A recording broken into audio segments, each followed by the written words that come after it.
tapering. So we looked back at the last two examples in 2011 and 2013, QE2 and QE3, and what we saw was that yields on the 10-year Treasury actually fell from the beginning of the announcement of tapering over the course of the next year, both times from around 3% to right around 150 basis points. So something to think about here, and it kind of flips the narrative on its head a little bit. When the Fed's implementing incredibly accommodative QE or monetary policy, that typically spurs investors to take on more risks. So perhaps they don't want to own treasuries, they want to own riskier assets. When the Fed starts to pull the punch bowl away, that actually indicates, maybe I do want to own a little bit more duration here as the Fed starts to pull away from ultra accommodative policy. So something to think about, that the yield curve might actually here compress a little bit once tapering actually begins, which we expect to happen at the end of this year. It's a really good point, Emily, and I know that Kathy Jones over at Charles Schwab has also made that point. We are going to stick with you guys, but let's head back to the markets desk. Here's Abigail Doolittle with another look at some of the notable movers at the open. Well, Lisa, we're going to take another look at the meme stocks. AMC may be down now at session lows, down about 9%, but BlackBerry is climbing higher by about 20%. In fact, earlier in the pre-market up about 32%. So it's clear that these meme traders, they want somewhere to go with their money. And one reason that AMC down, of course, that share sale, more than 11 million shares may be sold by AMC, taking advantage of this year's nearly 3,000% move up. BlackBerry, on the other hand, is up a mere 160% on the year. So perhaps some traders thinking that the short squeeze, the gamma squeezes that we're seeing with the options market could go over to BlackBerry. That stock still climbing higher. Metals, on the other hand, we have some declines for the metal space. The metals and the miners are down. This, of course, is the dollar is pressuring copper, plus strong economic data, that jobs data, so that could give some thought that maybe stimulus is on the way out. And finally, another area that's under pressure, not just big tech, but we also have the EV space. Actually, we're seeing a little bit of a green here, but Tesla, the big one, down 1.6%, continuing this year's volatility, Lisa. Thank you so much, Abigail. Chris Harvey and Emily Rowland still with us. There is a question, Chris. You talked about the data points, and now you're watching outlooks for inflation. Given where the markets are trading, do you think that they are pricing in an overly tight labor market or a labor market that's not tight enough? In other words, where are we in the labor market cycle versus market expectations? So I think we've seen all the stories about bonuses and wages going higher and so on and so forth. It is a pretty tight labor market at this point in time. It's difficult. And this is not something that's new. This is something we noticed at the beginning of the year, and it's crescendoed since then. And where I think it's manifesting itself is when we got first 1Q numbers, the guidance for a lot of companies was more conservative than we would have expected. We went back and we talked to some of these companies, and what they cited inventory issues, and they cited labor issues. And they're worried that demand will outstrip supply and they won't be able to meet it. So we are seeing guidance that's a bit more conservative than we would have thought. And this is how we think it's manifesting itself.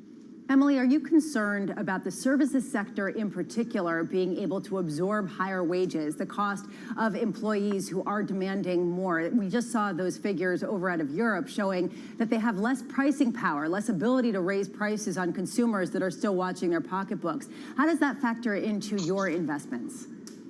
It makes us think more about the potential hit to earnings growth. When you think about the inputs for these companies, the largest one is wages. And you could see some compression in terms of profit margins if that wage element starts to pick up here. So, so far so good. We've seen evidence that companies have been able to pass on higher prices to consumers, but there may come a point where consumers start to resist. So will we see this eat into margin pressure? Again, so far so good, but something that we think about it when we look out towards earnings growth here in the U.S. Emily Rowland, Chris Harvey, both of you sticking with us. Coming up, geopolitical tensions flaring up across the globe. That conversation up next. Right now, markets have a softer tone, trading not too intense. They've been basically range-bound for a while in terms of the actual direction. Not a lot of conviction out there. It's summer. People are traveling. This is Bloomberg.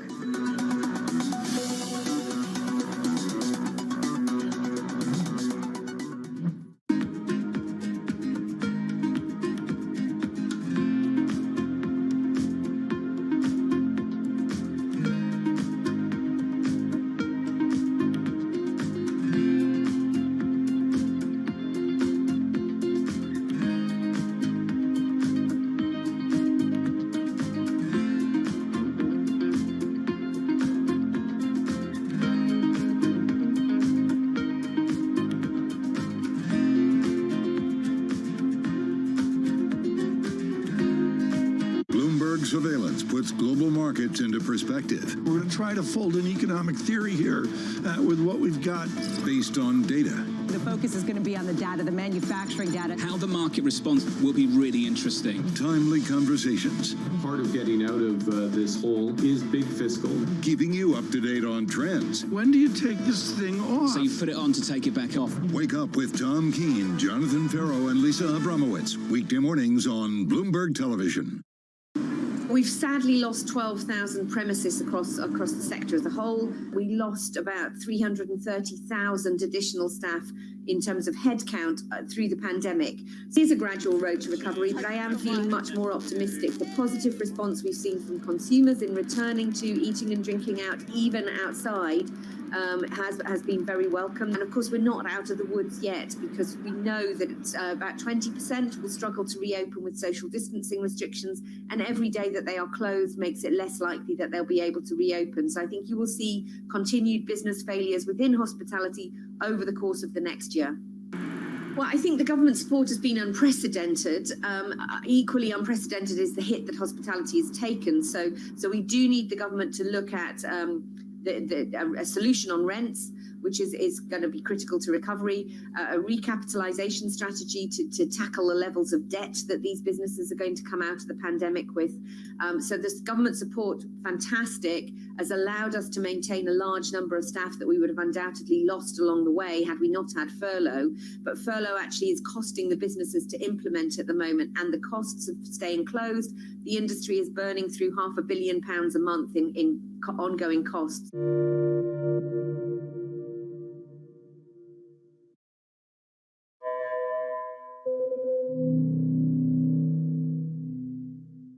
I'm Eric Schatzker. Join me for my front row conversation with Canyon Partners co-founder and co-CEO Josh Friedman. You've got big portions of the equity markets that are in business just to make acquisitions. That's what private equity firms' business is, making acquisitions and then selling companies. And when people make acquisitions and they use debt to make acquisitions, there will be mistakes. Catch the full front row interview with Josh Friedman this weekend on Bloomberg Television.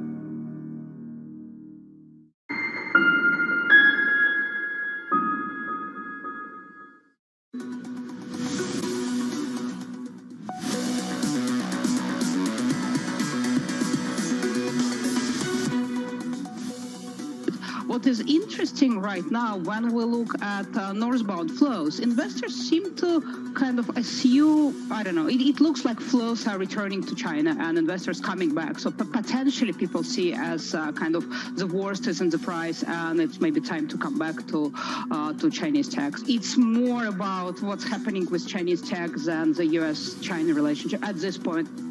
President Biden planning to amend a ban on investments linked to Chinese military, as well as targeting key industries. Instead, geopolitical tensions flaring up in Russia as well, with the country moving to eliminate the dollar from its wealth fund. For more on both fronts, let's bring in the Bloomberg team, Damian Sassower and Mike McKee. Damian, let's start with you. What's your sense? What is the most important story on the geopolitical tension side that you're watching from a market's perspective? Well, I mean, this is nothing new. I mean, we've heard talk about, Russia scaling back on its dollar purchases for some time. And I mean, look, it's NWF is really only a small slice of its international reserves, which are $600 billion in total. So removing $41 billion of dollars from its $186 billion sovereign wealth fund really isn't going to move the needle all that much. I mean, Russia's already pivoted away from SWIFT, the global payment system, MasterCard, Visa. It's starting to bring things in-house, and it's doing more business with China, and that business is now denominated in yuan and euro. Damian, thank you so much. Let's get some more on the tensions then flaring with China. Bloomberg's Michael McKee has been tracking that story. Arguably, it is the more important of the two stories, as Damian was saying, for markets. What are we seeing there? Well, we're seeing a change in the list, sort of the blacklist, if you want to call it, for the United States under the Biden administration. Under the Trump administration, companies with ties to the Chinese military or the Chinese Communist Party were blacklisted. They could be prevented from selling things to the United States, and others could be prevented from investing in them. But the change now is that the Biden administration is going to make it companies tied to defense and surveillance industries, not necessarily to the Chinese military itself. That may narrow it to only companies listed by the U.S. Treasury Department, and there may be some changes in the list from the Trump administration. One of the big questions is, will they include surveillance companies in the list? Will they include, as part of surveillance companies in the list, companies that don't necessarily have a specific connection to military uses? A company like Tencent, WeChat, which they own, is frequently raided by the Chinese police to track people down. Yeah. And the other question is like Xiaomi. They sued the Trump administration and won because they said, we're not military, we make communications equipment, cell phones, etc. But Xiaomi is possibly another addition to the list, so keep an eye on those companies. Before we let you go, both of you, but Damien in particular, I'm wondering whether there is a foreign exchange implication to the increasing intentions between the U.S. and China, the idea that President Biden wants to double down on some of the moves that we saw Trump start. Do you get the sense, Damien, that there is a currency implication here, either a stronger or weaker dollar, or something else? Oh, no, not really. I mean, I think the dollar is really going to move on two things, the euro and the yuan. I mean, the ruble is really only a very small portion of the pie. I mean, look, you know, inflation's a big deal. You know, inflation in emerging markets, we wrote on this week, 9 of 17 major emerging markets, inflation is now running above its explicit target band. That's a pretty big deal. I mean, only, 2 of them were above the target band just 3 months ago. So inflation's ticking up. And look, I mean, the ruble has really not tracked crude prices, which are now trading close to $72.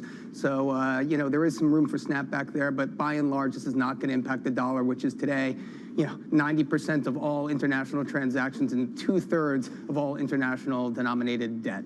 Damien and Mike, thank you both so much. We have seen the dollar on an ongoing downward trend, at least of late. Mona Mahajan of Allianz seeing opportunities outside of the U.S. as the economy reopens. Here's what she had to say. The year started with an era of U.S. exceptionalism once again, with the vaccine rollout really improving. But when we look at areas like Europe, probably 3 to 6 months behind us, and probably parts of EM still further behind. Many European indices are now outperforming the S&P. So perhaps some of the value has already been achieved there. But what we look at next is the parts of the EM that have lagged. As we go through this global reopening, we certainly are advocating for a more global portfolio and global opportunities as well. Back with us, John Hancock, Emily Rowland, and Chris Harvey of Wells Fargo. Emily, can you give your sense on the EM opportunities right now and dovetail it into your dollar call? So emerging markets to us is really all about technology. EM has become a tech index. And as we've seen technology come under pressure globally, that's actually hurt the relative performance of EM. And interestingly enough, while the weaker dollar has been helping European equities quite a bit, it hasn't been that normal tailwind that it is for emerging market equities. When we look at European equities, they have overweights to areas like energy, materials, industrials, all these cyclical areas of the market that are benefiting in general from that weaker dollar environment. So when we look across the globe, we are starting to see more participation internationally, particularly as we look at the economic data. PMIs, awesome for the U.S., even bigger upside surprises for Europe. So now the pressure's on European equities and emerging markets to continue to outperform here. So, Chris, do you agree? Do you think that emerging markets have to prove some of the outperformance that we saw at least until the past couple of weeks? Yeah, I think Emily's spot on. When you go to EM, believe it or not, a lot of people are coming around to this realization, you're making a tech bet.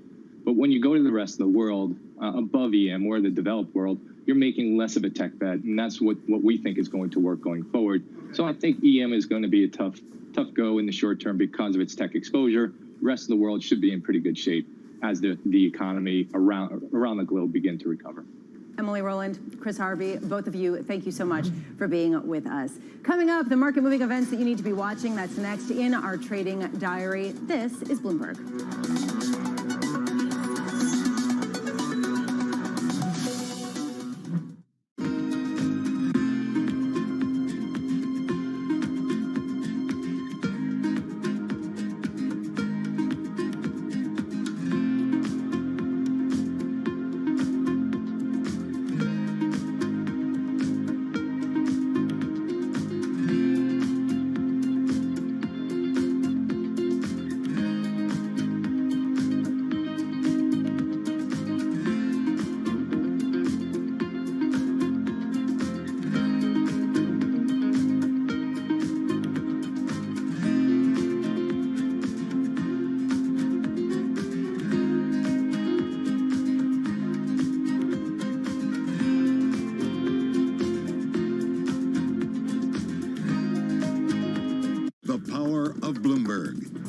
First on News. Headlines crossing from Morgan Stanley to management shakeup, planning for transition in 3 years potentially. This is a huge move over at JP Morgan. It is a shock, of course, to the market. First on earnings. Apple, a big beat, well ahead of the 33% increase in revenue. First on markets. The capitulation phase is by. The power of the Bloomberg terminal. The power of Bloomberg television and radio. Bloomberg has it covered.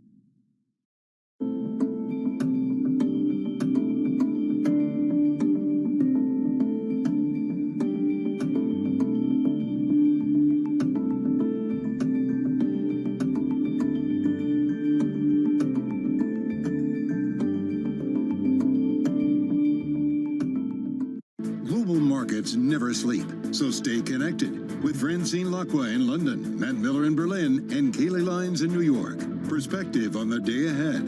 Bloomberg Surveillance, early edition. Weekday mornings on Bloomberg Television.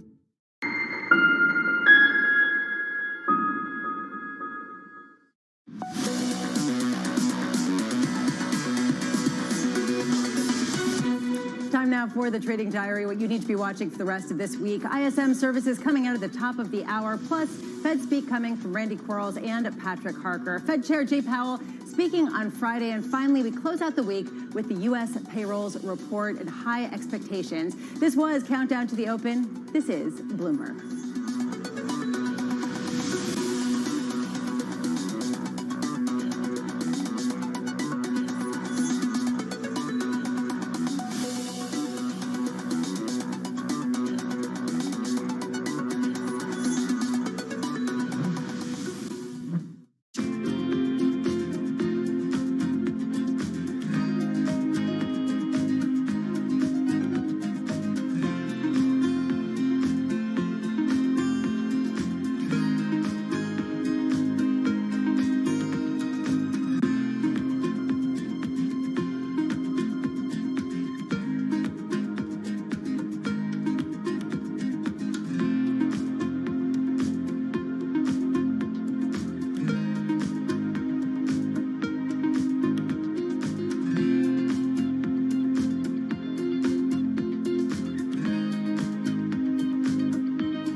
Bloomberg has enhanced search on the terminal to deliver what you need when you need it. Now, you can simply type phrases in everyday English in the command line. Compare financials. Find people. Analyze markets. You can enter phrases or ask questions. What do you want to know today? Ask a question or visit SearchGo to find answers now.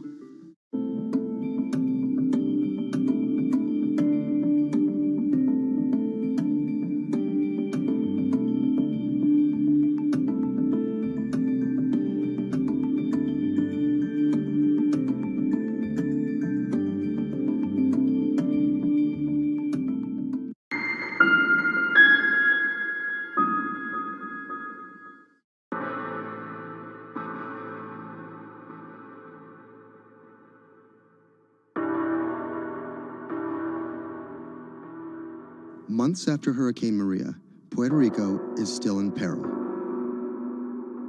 Huge swaths of the island are still without power, running water, or access to medical care.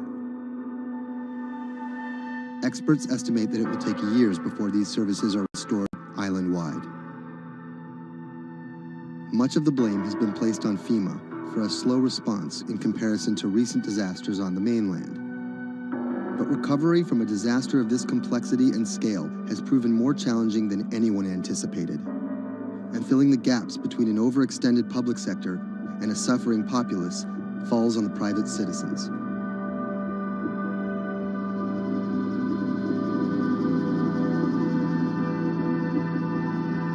Robert Anderson is a Puerto Rico resident of 4 years. The eye of the storm came in south of El Yunque, swept up towards San Juan and out to Arecibo. Everything on the right-hand side is what we call the dirty side of the storm. This isn't his first time in a disaster zone. With a military and telecom background, Anderson worked on repairing damaged cell phone towers in New Orleans after Hurricane Katrina. Some might be tempted to label him a disaster capitalist, seeking lucrative government contracts for his expertise.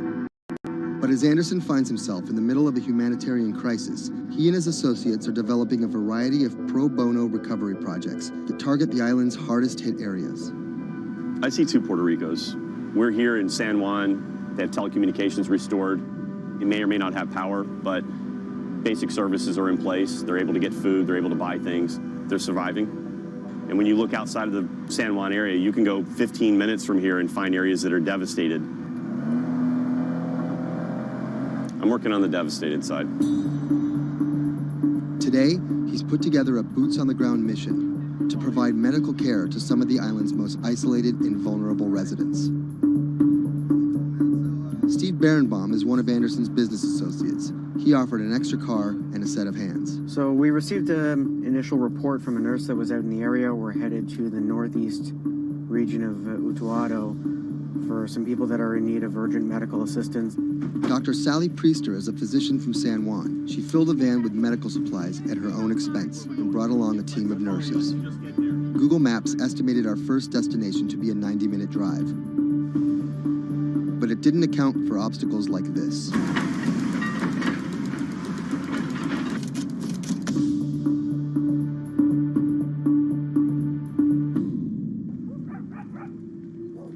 Our first stop was the home of an 82-year-old blind Vietnam veteran. His roof was blown off by the storm, and he's been living alone in a back shed for nearly 2 months. His cane actually got broken in the storm, so he's limited mobility. He has a number of medical ailments. Dr. Priester's having a look at him. We called the VA. They're going to get him set up with what he needs, get him stabilized so he can then be transported either to an evacuation center or off the island.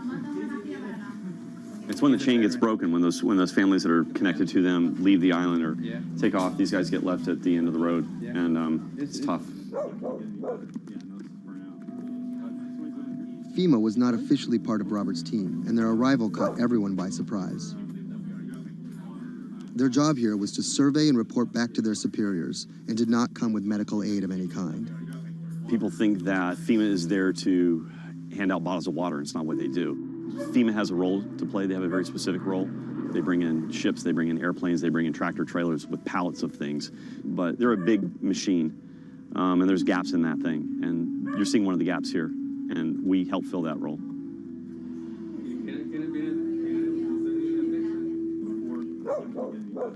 These guys are in a bad situation before, and now they're struggling for real basic things. One of the risks that you run is people going from fear to hopelessness.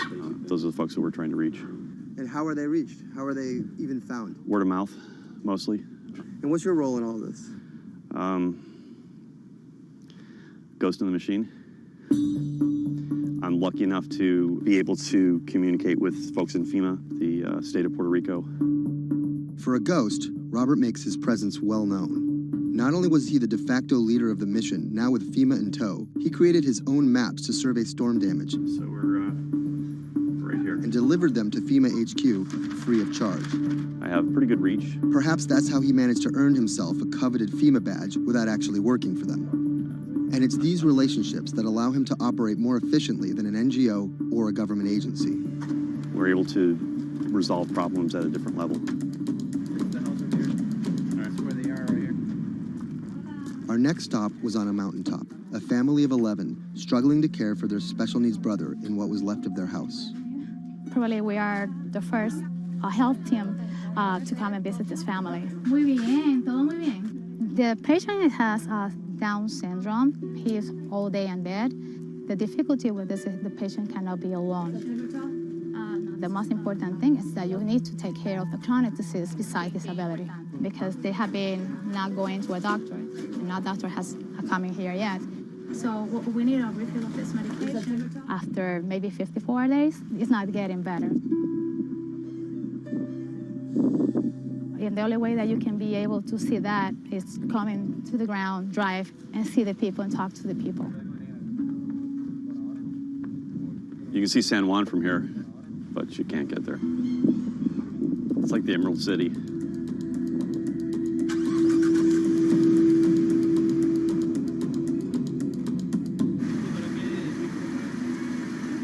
On this stop, we caught word that a man living alone at the edge of the jungle was in need of care.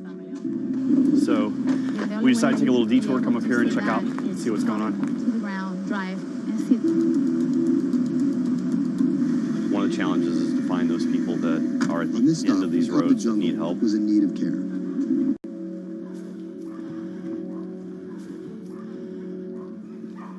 Pero ¿por qué estás solo? ¿Por qué estás por acá tan solo? I'm asking about why he's alone right here. He said things of life happens. Yeah, I'm here by myself. So ¿dónde vive acá? En la parte de...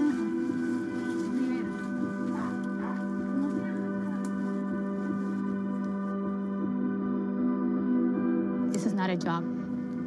To do this, you need to have passion for what you can do. You're not going to get paid. It's said in disaster response and emergency response that the real first responders are your neighbors. You don't need to wait for a lucrative FEMA contract to go out and do good and to help the community. In the end, do you feel like you're making a difference? Lives you touch and people that you can affect. I don't really think about it in those terms. But why do you do it? It helps me sleep at night. I think it's as much for the people that are going out to help and do things as it is for the people that you affect. Whether out of altruism, or the lure of a paid gig, or some mixture of the two, Anderson hopes to stay here to help shape Puerto Rico's future. Puerto Rico's essentially been a colony for 400 years. It was treated poorly by the Spanish. It was not treated well by the United States when they first got here. Puerto Rico can continue in the way that it's always been, or Puerto Rico can rebuild itself like nothing that's ever been. And we have to do everything we can to make that real. That's the bottom line.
When I met him first online, I found him to be really sweet. I think I was the one who was talking for an hour. He was just listening. When we met, I saw her. She was beautiful, intelligent, and kind, which was, something that I was looking for.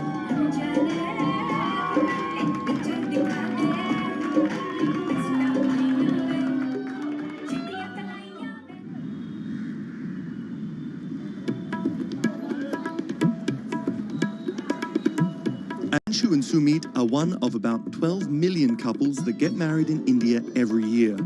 Unlike their parents' generation, they're not from two close villages, but from two cities on opposite sides of the country.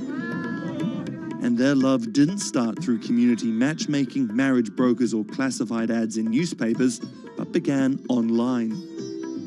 So we met through jivansathi.com. So it's basically an online portal where we have detailed profile of different grooms and brides. It makes a lot of remote profiles who are located in distant areas more accessible. Thanks to growing internet and smartphone usage, matrimony websites and apps in India are starting to disrupt the matchmaking industry. More and more people are finding their partners at the click of a mouse. jivansathi.com, where Anshu and Sumit met, is one of the biggest players. Young Indians looking for love set up profiles including their caste and horoscope, but their criteria for choosing spouses appears to be changing. We have seen the shift from, traditional caste community conservative parameters to something which is more focused on education, employment. Anshu and Sumit's marriage was initiated by their parents, but modern Indian couples like them have more input than previous generations. We looked up to them to agree for the proposal, but it was primarily our decision that we wanted to be with each other. So what's the emoji you use the most to send to each other? There's a bear, which basically we use for indicating a hug. Yeah, that's our language basically, bear icon for a hug. Time flies when you're in love, and just 1.5 months after they first met online, the couple got engaged. They decided to hold their wedding less than 3 months later.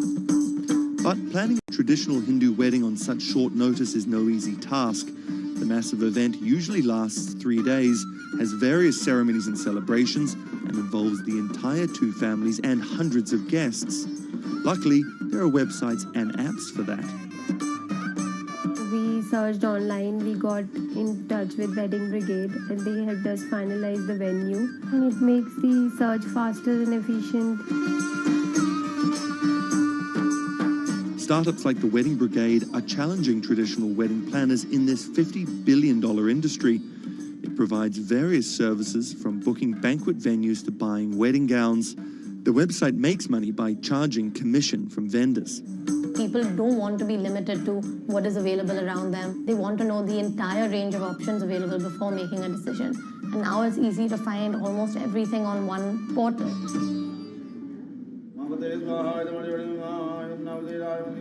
Anshu and Sumit are officially married in a ritual that has gone on for thousands of years, but their love started in a very new way. Technologies might be changing the way couples meet, date, and get married in India, but they're definitely not changing everything. The technology was only the first level help that we could get to find each other. Everything else was very humanly and emotions and feelings based.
Massachusetts Senator Elizabeth Warren has become a symbol of everything the Republican Party stands against. Everyone gets a right to basic health care. We need strong oversight of these banks. A legal scholar and a consumer advocate turned politician, Warren has branded herself as a champion of the working class and made a career out of standing up to big business. While rumors of a 2020 presidency bid remain just that, I'm not running for president. her Senate seat is up for re-election in 2018, and Republicans are already pumping millions into super PACs to defeat her. This is the story of how a law professor and politician came to be seen as the biggest threat to Republican values and the greatest hope for progressive America. Elizabeth Warren was born Elizabeth Ann Herron, the youngest of 3 siblings, on June 22, 1949 in Oklahoma City to middle-class parents. After waiting tables to help her family pay the bills, Warren became a star on the high school debate team. She landed a scholarship to George Washington University at the age of 16, but 2 years later dropped out to marry her high school sweetheart, Jim Warren. By 1980, Warren was a mother of 2, divorced and remarried, had earned a bachelor's degree from the University of Houston, a juris degree from Rutgers, and practicing law in New Jersey. Warren then went on to become an influential law professor, teaching, lecturing, and publishing highly cited work on bankruptcy and commercial law at 7 universities around the country, eventually settling at Harvard Law School. But Warren wasn't always a liberal lion. Elizabeth Warren used to be a Republican, actually. That's Stephen Dennis. I'm a Senate reporter for Bloomberg. Around the time that Elizabeth Warren switched parties, she became a fierce opponent of a Republican drive to make it much harder to file for bankruptcy. She fought that for a decade. It ended up passing anyways. While her efforts ultimately failed, her warning calls were heard in 2008.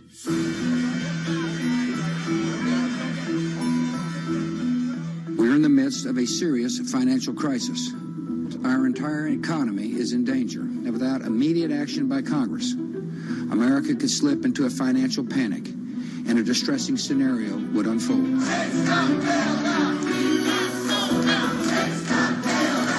Professor Warren was tapped to help with oversight in the government bailout.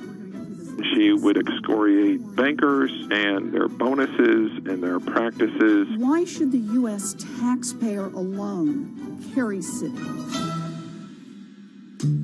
She proposed a series of tough regulations, which became the basis for much of the Dodd-Frank financial law that we have today. That sort of catapulted her to national stardom, particularly among the progressive left.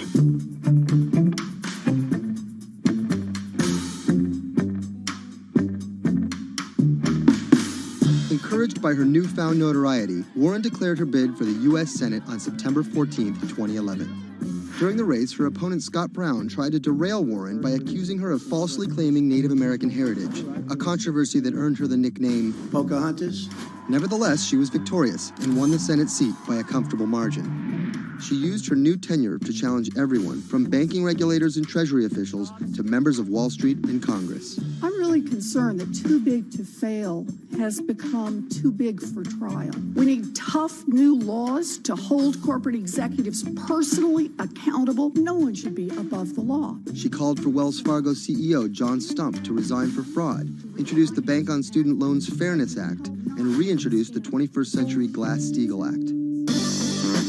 In 2016, after staying silent during the Democratic primary battle, Warren finally endorsed Hillary Clinton and had some harsh words for candidate Trump. Donald Trump is a loud, nasty, thin-skinned fraud who has never risked anything for anyone, and that is just one of the many reasons he will never be president of the United States. But she was wrong. The forgotten men and women of our country will be forgotten no longer. Warren wasted no time resisting Trump's agenda. Have you ever managed or overseen a $1 trillion loan program? I have not. How about a $1 billion loan program? I have not. Okay. In the Donald Trump era, Elizabeth Warren has been playing defense and trying to prevent Donald Trump and his cabinet appointees from rolling back protections that she helped enact. Warren actually found herself rebuked by Mitch McConnell for reading a letter by Coretta Scott King about Jeff Sessions' record on racism during his confirmation. She was warned. She was given an explanation. Nevertheless, she persisted. that moment became something that's on T-shirts, bumper stickers, slogans, and that really galvanized a lot of support for her. It's been very hard for Republicans to get much of anything done this year, and that's at least in part to this resistance movement that Elizabeth Warren has helped champion. We are here to fight back. Enough of Elizabeth Warren. Like you. Millions of dollars are being funneled to defeat Warren in the midterm elections in 2018. But it's the rumors of a 2020 presidential bid that has further prompted powerful donors to fund her opposition, often using the same playbook of constant and ruthless ad campaigns that many believe helped Trump win in 2016. It's anyone's guess if she will endure what Hillary could not. You know, the question for Elizabeth Warren is whether she can go from being a liberal firebrand to somebody who can regularly get 60 votes for initiatives in the Senate and 218 in the House and drive an agenda, and whether she can bring together coalitions for political victories. That's the challenge, and we'll see what happens.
Sadiq Khan, the mayor of London, has made some powerful opponents. He doesn't know me, never met me, doesn't know what I'm all about. I think they're very rude statements, and frankly, tell him I will remember those statements. My message to Donald Trump and his team is that, your views of Islam are ignorant. He's the first Muslim mayor of a major Western capital and proud of it. This is how Sadiq Khan went from the son of Pakistani immigrants to a lawyer, lawmaker, and now the mayor of London. Khan's parents emigrated from Pakistan. His father was a bus driver, his mother a stay-at-home seamstress. The 10-strong Khan family squeezed into a 3-bedroom flat in South London. He wanted to be a dentist, but TV in the 1980s convinced him otherwise. Objection! LA law with its swagger and ill-fitting suits caught Khan's eye. He graduated in 1991 with a degree in law from North London University and joined a human rights firm. Khan worked a number of high-profile cases, often clashing with London's Metropolitan Police Force. But he had bigger political ambitions. This is what being a new MP is like, squatting on a bench in the absence of an office, dealing with letters from constituents. Reports are just coming in of an explosion here in London. And there's just explosions, and then it was just smoke everywhere. Everyone's just asking what's happened. Only 2 months after Khan entered the Commons as a Member of Parliament, London was attacked by Islamist extremists. That day will stay with me for the rest of my life. He spoke out against the attacks both as a London MP and as a Muslim. He has been very clear about his opposition to violence, opposition to terrorism, and has set out to make the case for a more open and peaceful Islam. That's Thomas Penny, one of Bloomberg's Westminster correspondents. Here is a man who is a Muslim, and he is standing up and being open and straightforward and being clear that the problem here is not Islam, but it's Islamic extremism. In 2015, a decade after the attacks, Khan ran for mayor of London, and his faith was back in the headlines. His opponent, Zach Goldsmith, trying to link Khan to radical Islam. The debate got again personal and nasty. The Goldsmith camp has called Khan extreme and accused him of associating with, quote, those who seek to do our police and capital harm. There's a pattern of behaviour. Even the former Prime Minister David Cameron repeated the allegations. He shared a platform with Sajil Shahid, the man who trained the ringleader of the 7/7 attacks and accused the United States of bringing 9/11 on themselves. But the smears didn't stick. Zach Goldsmith ran a very negative campaign that was based on what people knew was a lie. This election was not without controversy.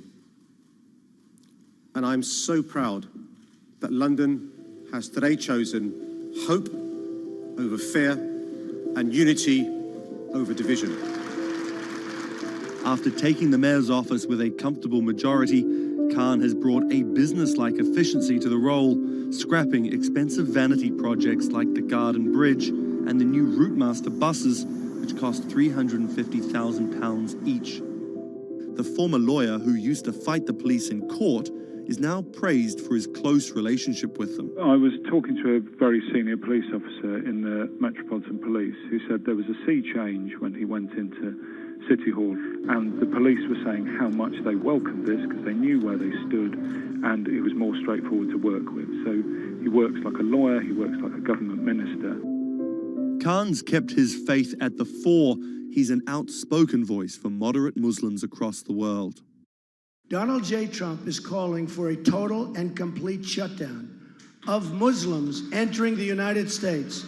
Now, by giving the impression that Islam and the West are incompatible, you're playing into the hands of the extremists. The ongoing spat between Khan and US President Donald Trump escalated when Trump went after Khan, misquoting him on Twitter just hours after the terrorist attacks of June 3rd, 2017. Khan's now one of the most prominent Labour politicians in the UK.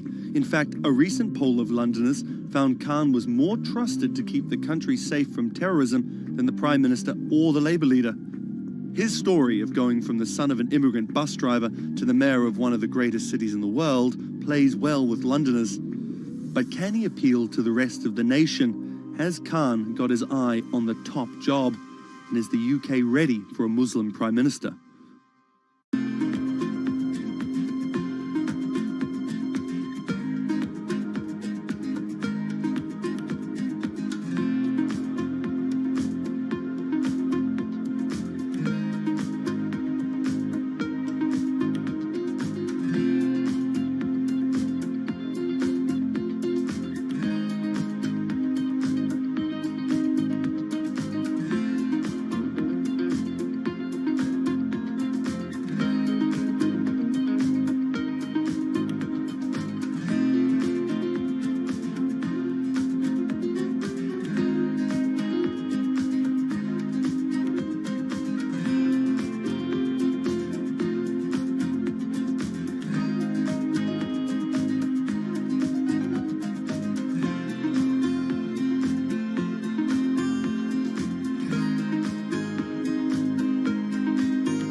What does it take to change the world?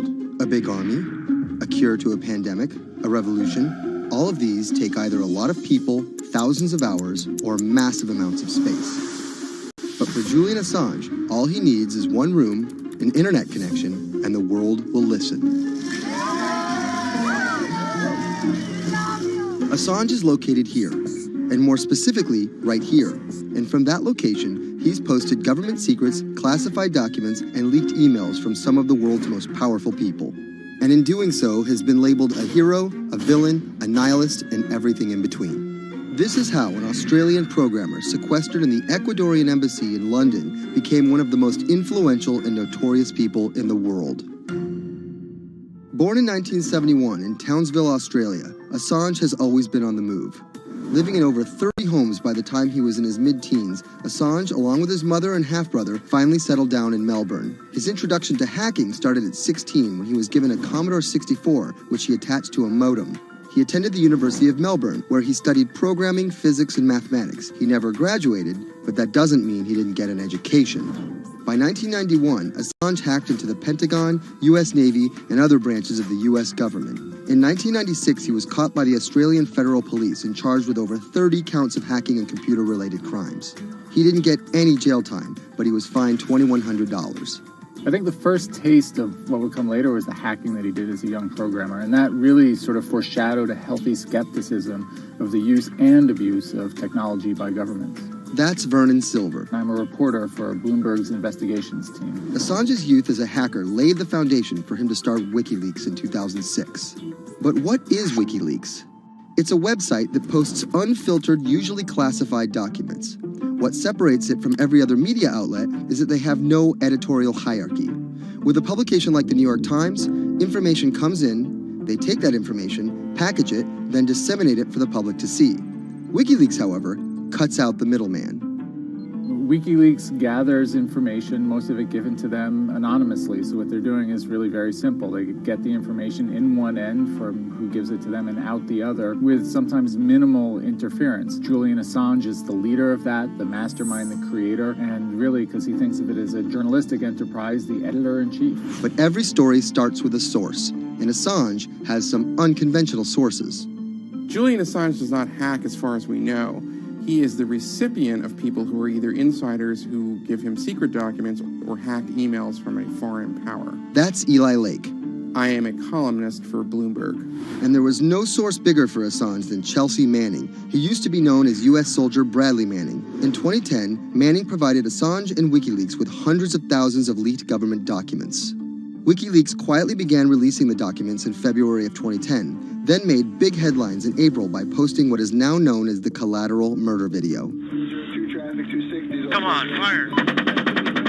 It was a vivid, graphic video. It changed the debate on the Iraq War, and importantly, it put WikiLeaks on the map when they put it online, and they couldn't be ignored at that point. And those leaks were just the beginning. They went on to post more than 90,000 leaked documents known as the Afghan war logs, 390,000 documents known as the Iraq war logs, and 250,000 private messages between diplomats called cables in what is now known as Cablegate.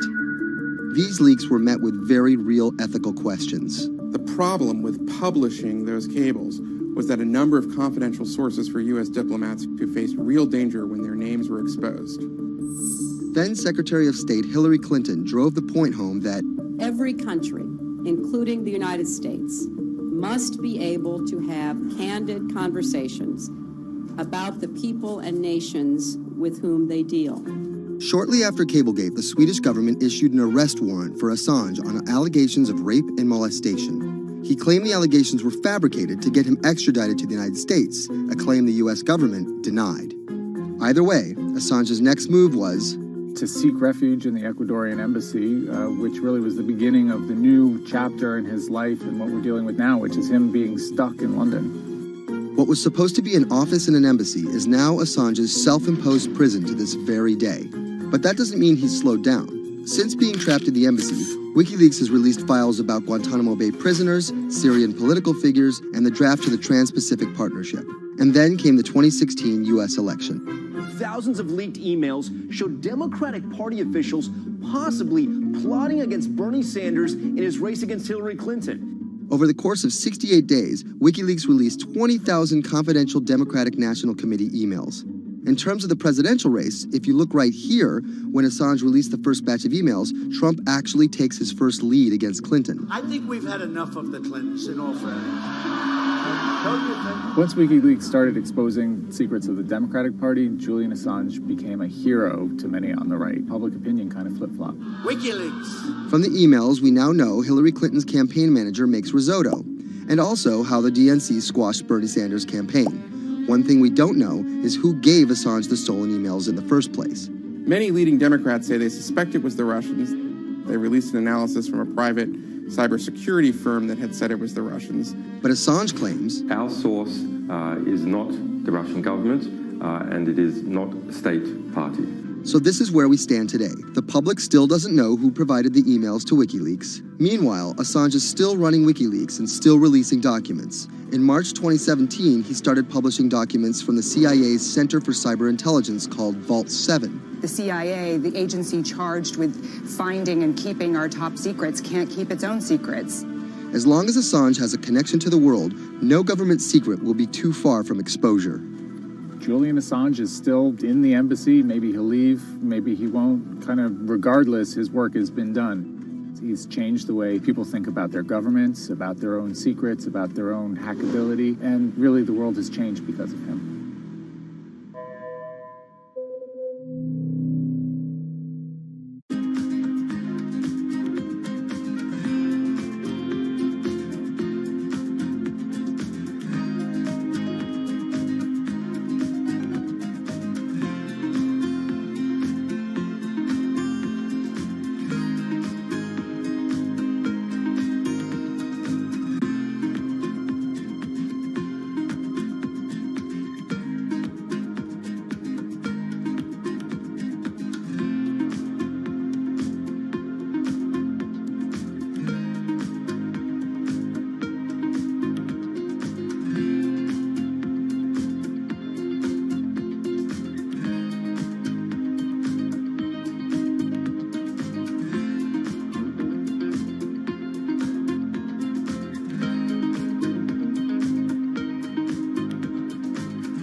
debuted, the 4G wireless we have today allowed people for the first time to hit the road and explore unknown places with only a smartphone for directions. When 5G arrives, it could enable driverless cars to take us there as well. 5G stands for fifth generation mobile networks or wireless systems. It's insanely fast and can accommodate a lot more connected devices. But the reason it's being called revolutionary is because 5G will allow connected devices to speak to each other as well as people.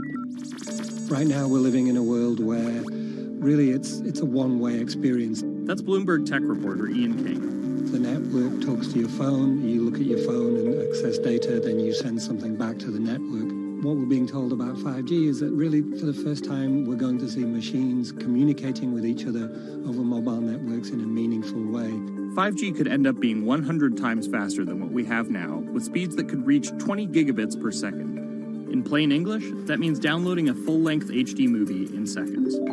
5G will also increase total bandwidth, which we will need in order to accommodate the growing Internet of Things.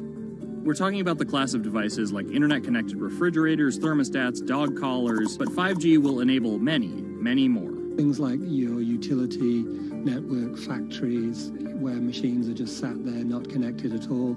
Suddenly they're all going to be connected. Suddenly we're going to be able to have real-time monitoring. Other things like cars, like utility poles, like your light, the light poles. But perhaps the biggest advance will be a huge reduction in communication lag time, known as latency. A network of driverless cars will need the speed of 5G to ping each other multiple times per second to avoid collisions. Near instantaneous data transfers could allow doctors to perform surgery remotely with a robotic scalpel. So how will all this work?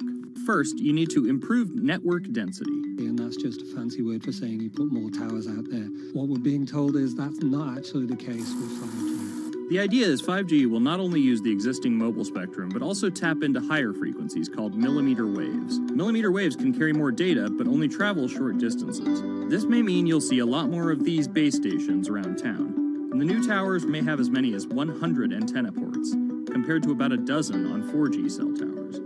So when will we get 5G? Getting 5G ready is expected to cost providers $275 billion over 7 years in the US alone. Look for the first 5G service to pop up in big cities sometime in 2019.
People think of Vladimir Putin, they think of capital P, power.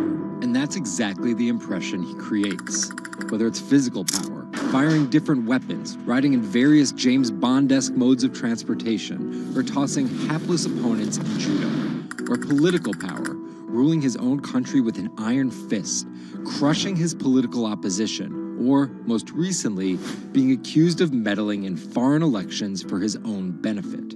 This is how Vladimir Putin went from a poor, tough kid in Leningrad to a KGB spy to the very symbol of modern Russia. Vladimir Vladimirovich Putin was born in 1952 in Leningrad, which is now St. Petersburg. His father was a factory foreman and his mother a homemaker. It is widely said that Putin's public-facing tough guy persona can be traced back to him getting into fights when he was younger, which paved the way for him to take up judo. After getting a law degree from Leningrad State University, Putin joined the KGB Foreign Intelligence Service. He spent 16 years in the KGB. When Putin returned to Russia, he began his political career. He went to work for Anatoly Sobchak, who was then the mayor of St. Petersburg. That's Leonid Brzezinski. I'm a columnist at Bloomberg View. Putin thrived in Sobchak's administration because he was sort of considered pretty efficient city official at that time. He was very loyal to Sobchak. So loyal and efficient that he was noticed by Yeltsin's close circle. And those people soon brought Putin over to Moscow to work in Yeltsin's administration, where he quickly climbed the political ladder. Then, of course, he was promoted to Prime Minister of Russia. That's Dmitry Trenin. I am currently director of the Carnegie Moscow Center. Around this time, Yeltsin and the people around him, the so-called family, decided that Putin would become Yeltsin's successor. And then this happened. The apartment bombings were carried out in 3 Russian cities, killing 293 people and injuring more than 1,000. Putin immediately accused Chechen separatists for the bombings and followed it up with action. He was credited with having a very successful military campaign against the terrorists. And it worked. After that, he became an heir apparent in the eyes of the Russian people. 3 months later, Yeltsin resigned. And on his way out, a famous exchange. He was getting into the car in the Kremlin, and the last words that he addressed to Putin before getting into his car was, "Take good care of Russia."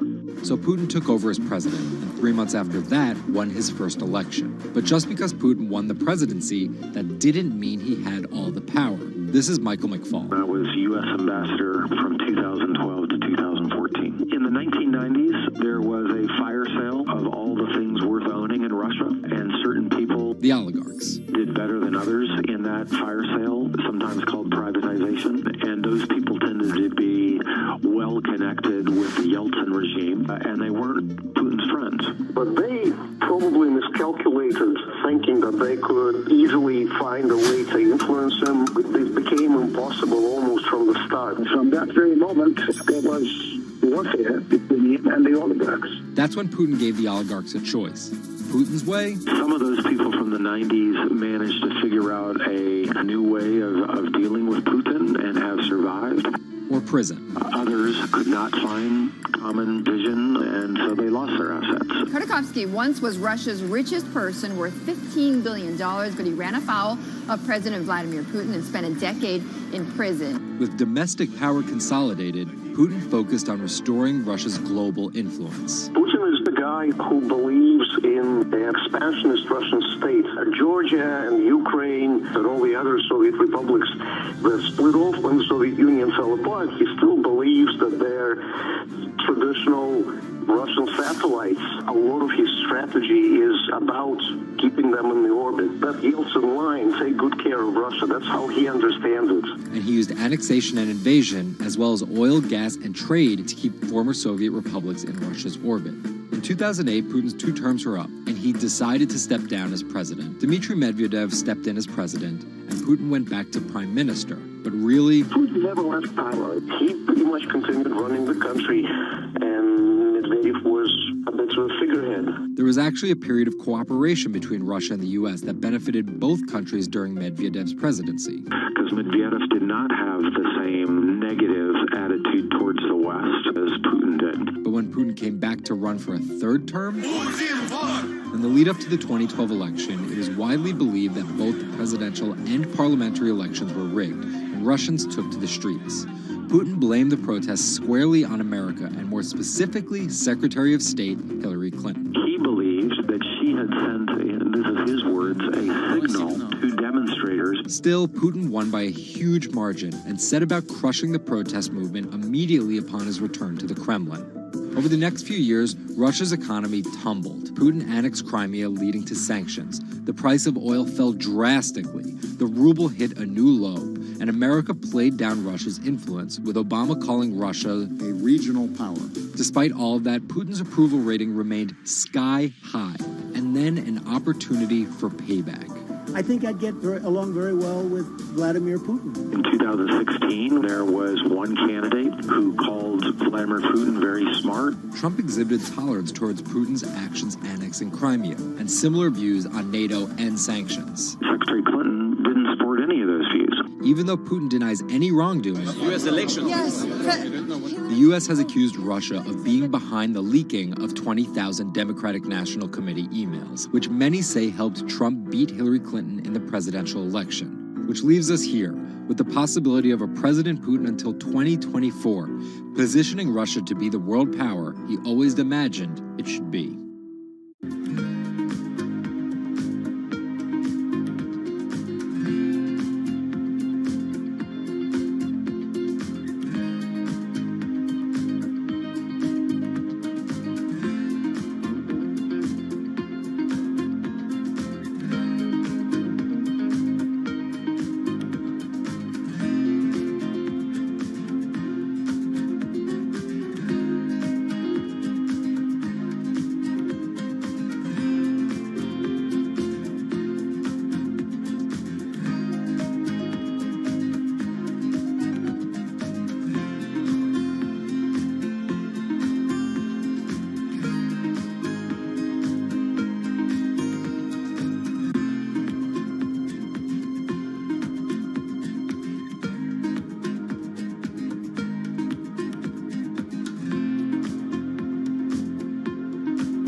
Jack Ma is Asia's richest man and most recognizable business tycoon. He's the chairman of Alibaba, China's e-commerce giant and one of the 10 largest companies in the world.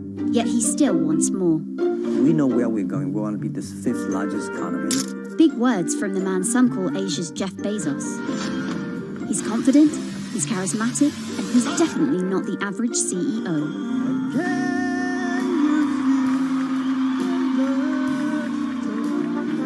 This is how a poor school teacher went from the classroom to being one of the most influential multi-billionaires in the world.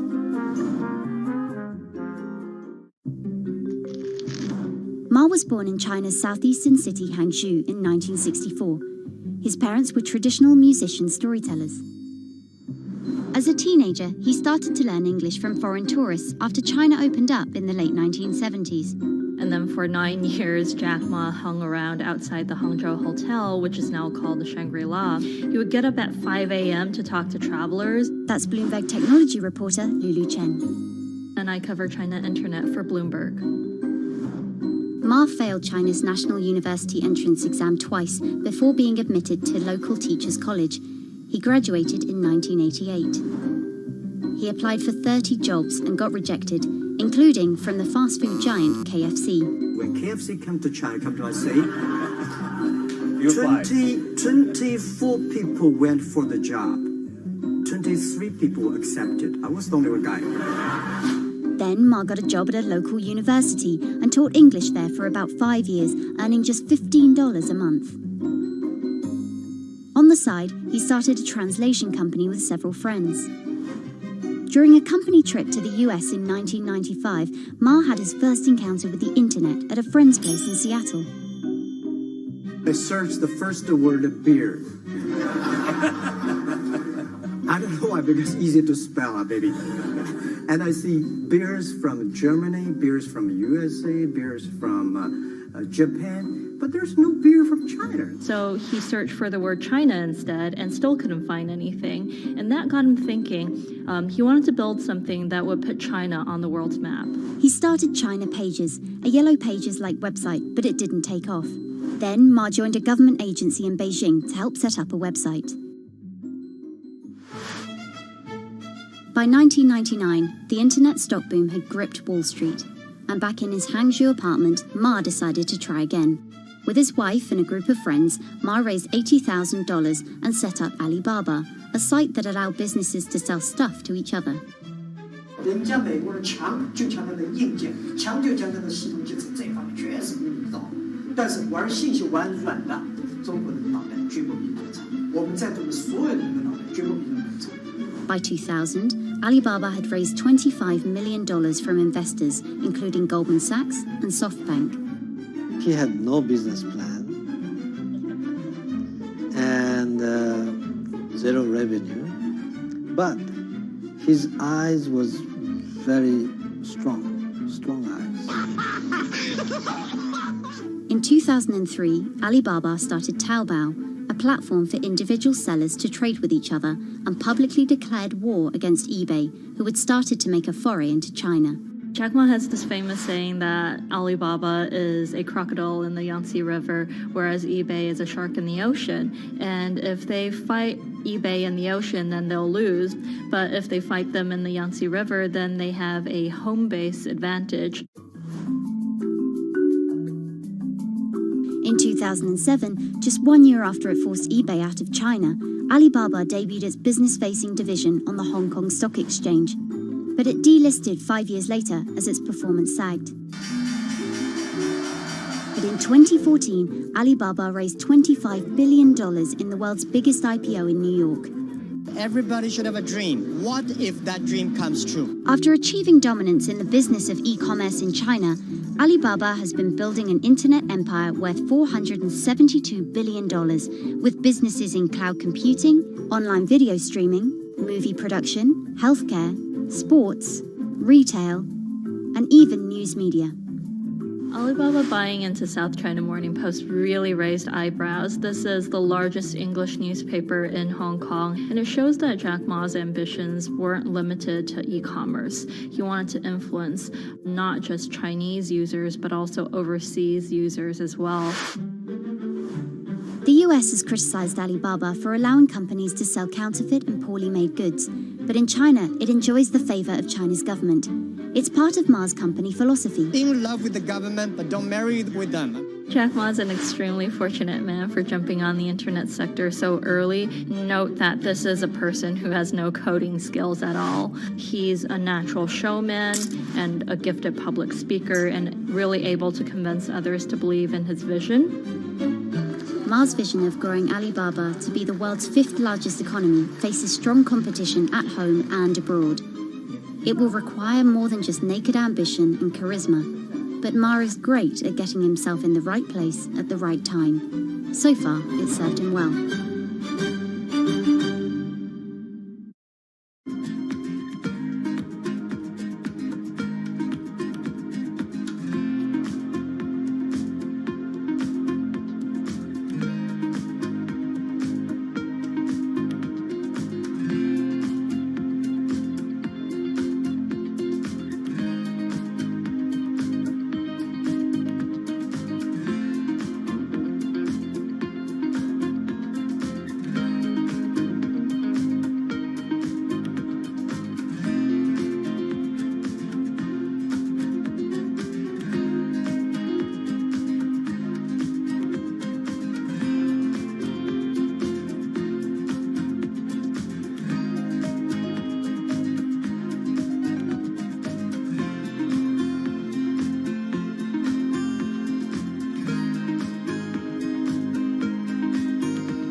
Peter Thiel is a walking contradiction. He got his bachelor's and Juris Doctorate from Stanford, but speaks out about the horrors of higher education, saying college is as corrupt as the Catholic Church was 500 years ago. He's a staunch supporter of the free press, yet he bankrolled a lawsuit to bankrupt an independent media company. But these were not journalists. And most of all, he's an immigrant libertarian who's the most public supporter of Donald Trump in all of Silicon Valley. What Trump represents isn't crazy, and it's not going away. This is the story of how an openly gay, immigrant genius, libertarian billionaire went from tech contrarian to Silicon Valley's biggest Trump supporter.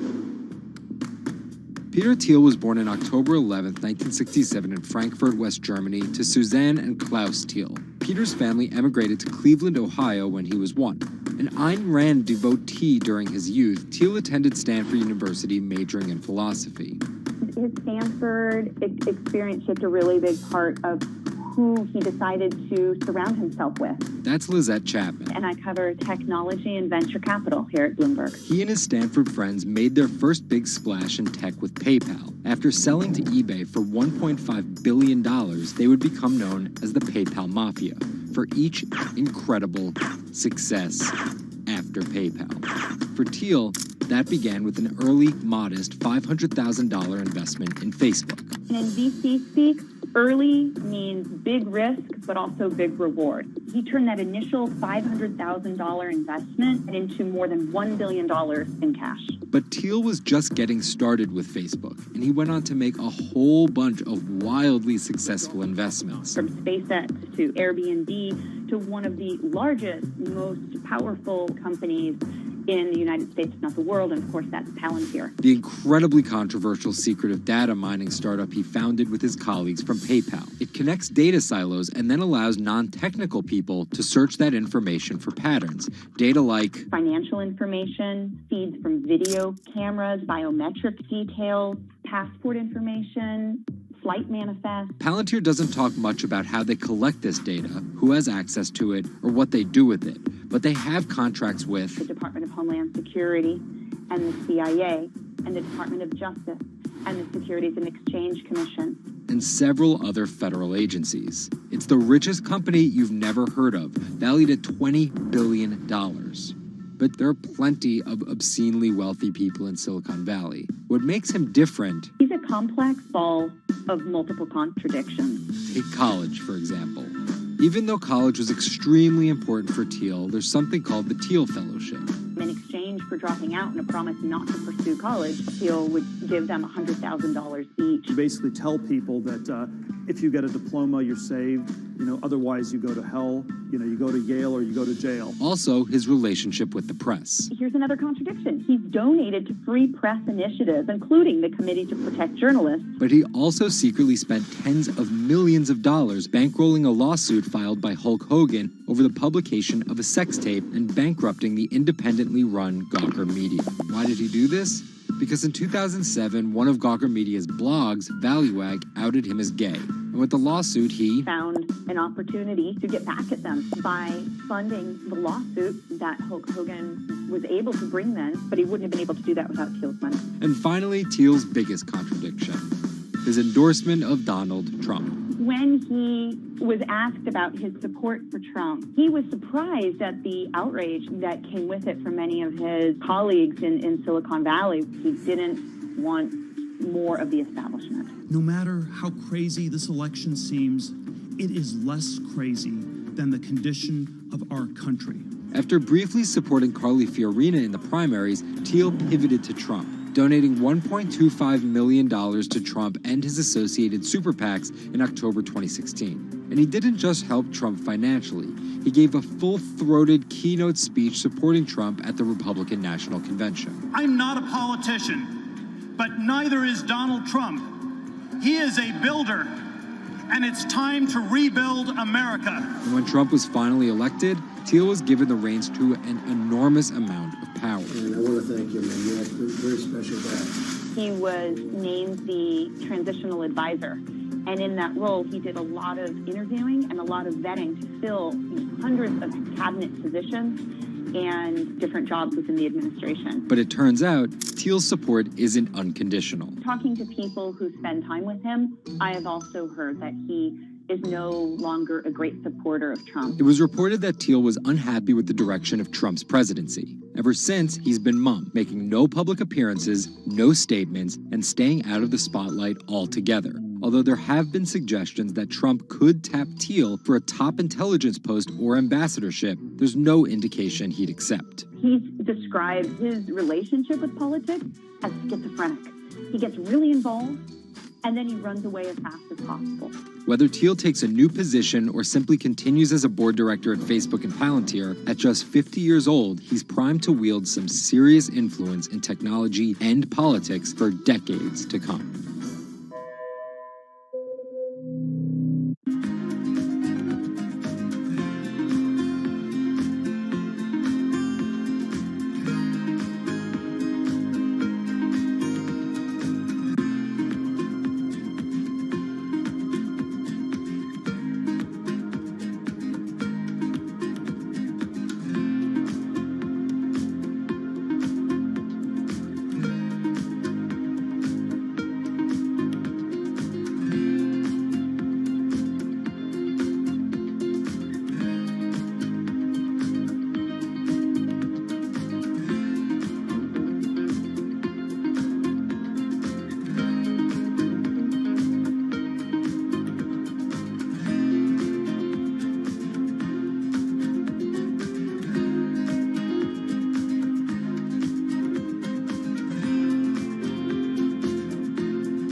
Two 2016 was again the hottest year on record, and the previous 17 years have seen our 16 most scorching. Scientists overwhelmingly agree.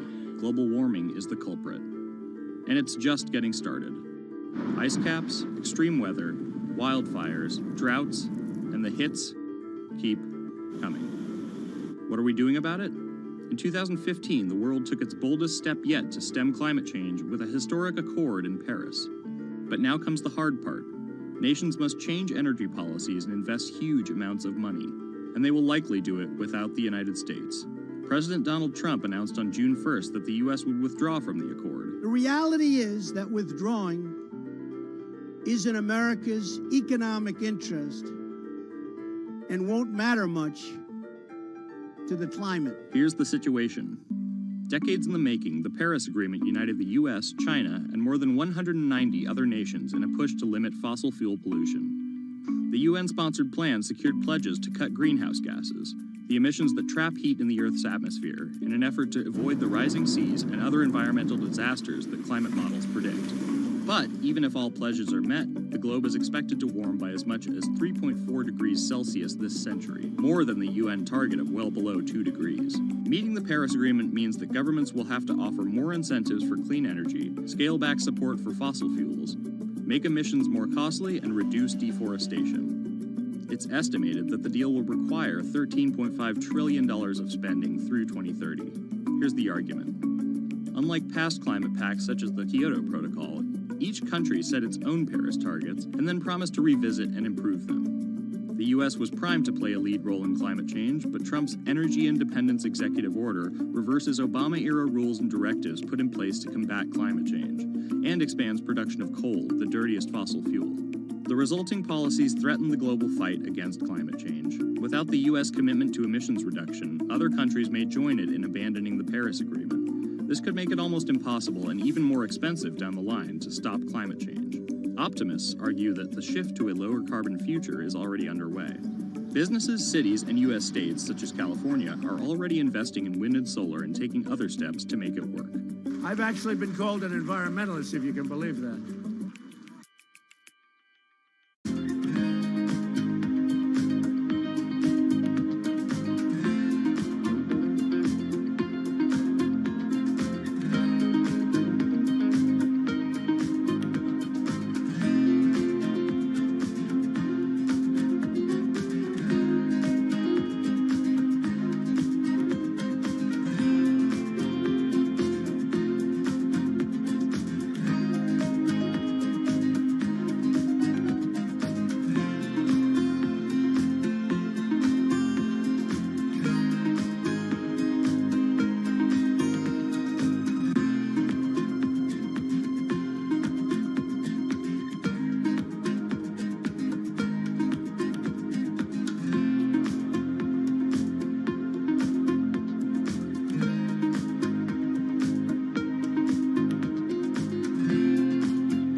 There's an inherent attraction to light and being human.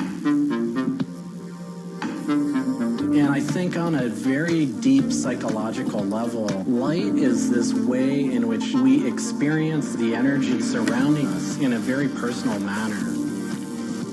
My name is Matt Dilling. I'm the founder of Light Bright Neon Studio, and we manufacture, produce, and restore neon works of art and design.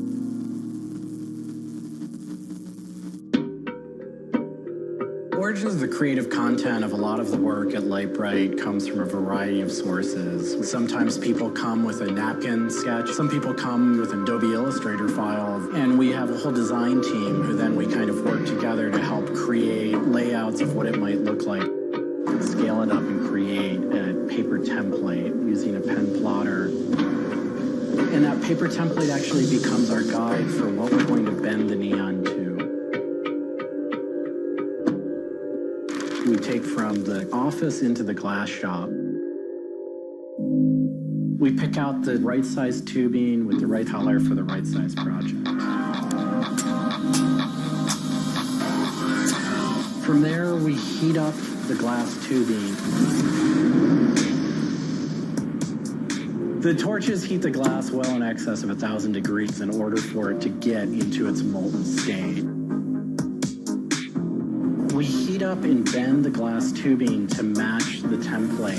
One of our chandeliers has over 100 different bends in it. So each one of those bends has to be marked for a heated up bend. We also have to allow the glass to cool between the bends so that the next area can be worked on and heated up in its own unique fashion.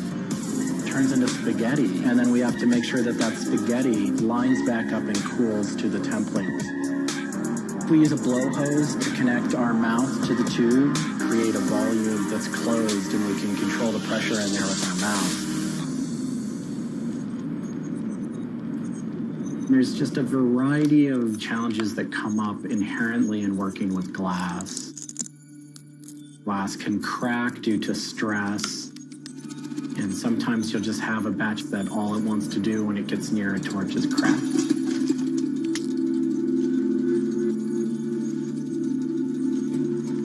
After we've bent various components, we have to go in using the crossfire or the hand torch and actually weld all of those pieces together. The last step on that is then to weld on electrodes onto either end. Each one of those steps is very, very specific.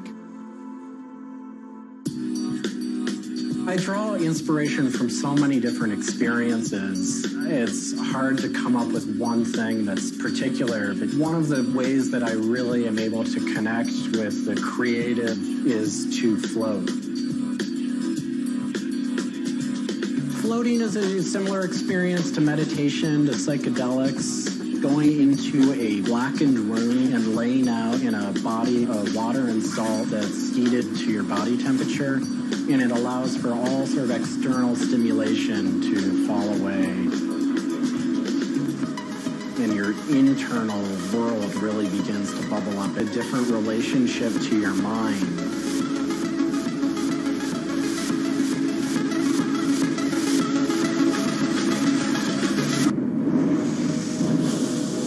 I think I work with neon because I can't not work with it. It's so challenging and so rewarding. And those things are so intertwined that there's no way of separating it out. I learn so much and continue to learn so much by working with it. I find so much inspiration in working with it, and I just continue to experience new and different things through the medium. It's that close to me at this point.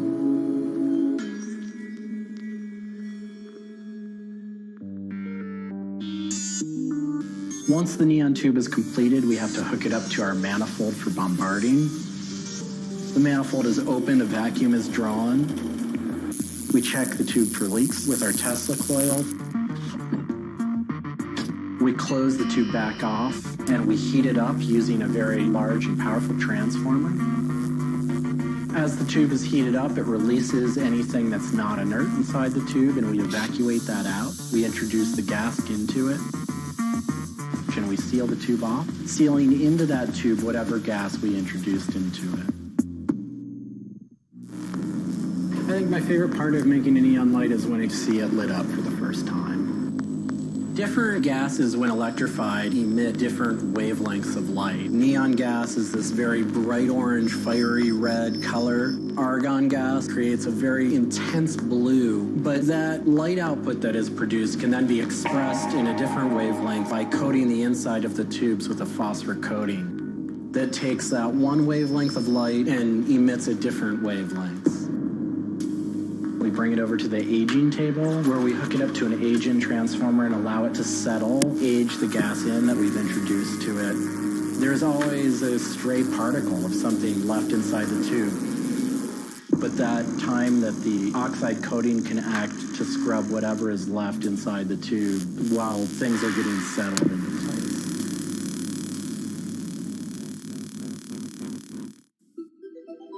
Once the tubes are aged in, we move on to our process of assembling two halves of the fixture together in a jig, gluing up the center of the fixture to its spindle. Once the adhesive dried, we would connect the wires from the fixture together into a transformer, and we turn on power and it lights up.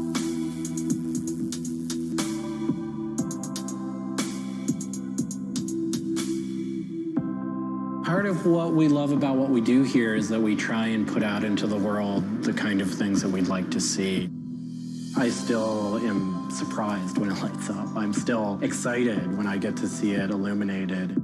There's an ineffable quality to it. To me, is this insight into the inner workings of the universe. It literally is. It's a way of looking at what is surrounding us in the cosmos in a new light.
bit like an addiction. You've got to make something. You have to do something. It's borderline obsession. And every bike we build is my favourite bike at the time, and as soon as it's done, I want to build another one.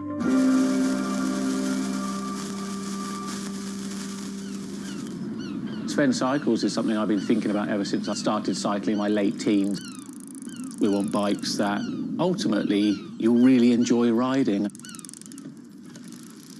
There's never a bike that's the same. There's always a slight change. And as we build them individually as well, they have the marks of a bike that's built by hand. Most people I know cycle have an idea of their dream bicycle. And it may be an evolving idea you've had in your head. And we've worked with a lot of people that have come to us with sketches and scrapbooks. It's really, really nice to build something that's just one-off and unique.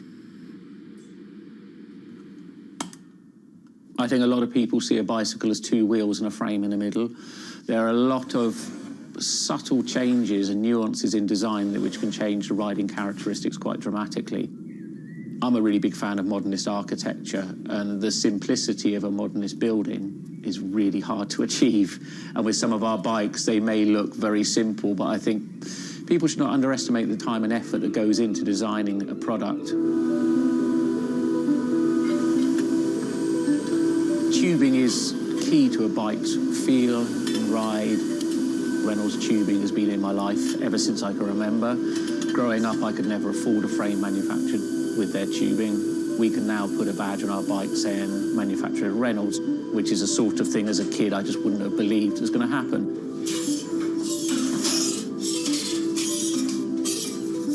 Every part of the bike has a specific tube. It's not universal. The first thing we do is get the tubes out, check they're correct, check the wall thicknesses, sand the edges, make sure it's all really clean, because if it's not clean, the tubes won't join together correctly. We build in steel because I still believe it's one of the best materials to use. It's been used in bikes since the late 1800s, and they're still using it now for a very good reason. It's the flexibility that we can replace the tube, repaint the bike, and you wouldn't know it's damaged. I just like working with it. It's very sculptural. This isn't sort of aerospace precision engineering. It's a steel rule and a marker. So when we're cutting the tubes, it's within a mil or two. But what we're trying to do is take the best from bicycle building in the past and add a little bit of modern flair to it.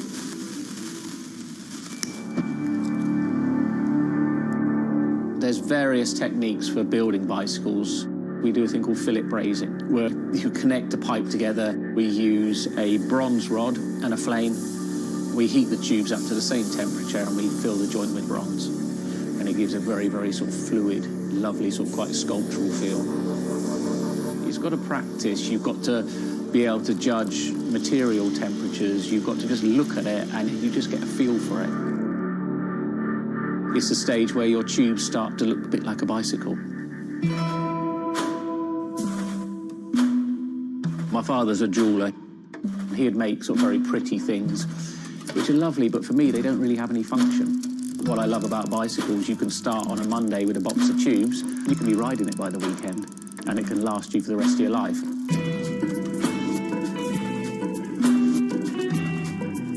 Outside of the frame and forks, the other most important part is the wheels and tyres. When you build the wheels, you have to lace them, so there's little holes going all the way around the rim. You poke the spoke through. We do build all our wheels by hand here because a machine can't get 30 years worth of wheel building experience. Colour is very, very personal. With any of our bikes, you can have them painted whatever colour you want. We've matched one to the teapot, so we can get that scanned and we can match that, or someone's favourite item of clothing.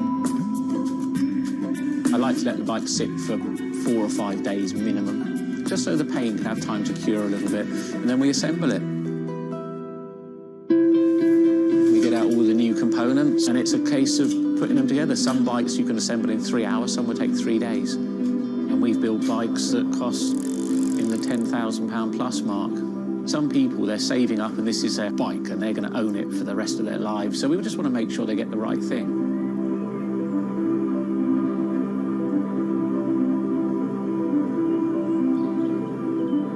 I think the bike for me was the first time I had some freedom. So as soon as I had one, I was off. A lot of people still get that thrill as when they were a kid blasting down a hill, wind going through their hair.